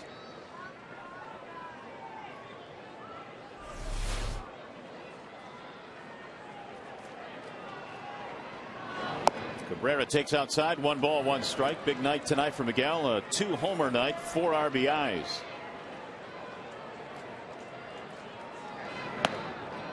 He hit a ball 445 feet back in the 6th. It was a 3-run homer.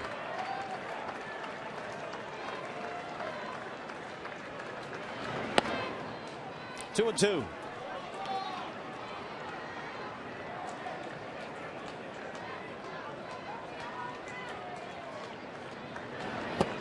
Down he goes, and that finally puts the capper on this one. In the 9th inning, the Tigers go 1-2-3. And a 16-9 win for the New York Mets, who have come into the Motor City. And they have taken the first 2 games in this interleague series with 20 hits tonight. Terry Collins' team is clicking right now. Back with more from Comerica Park.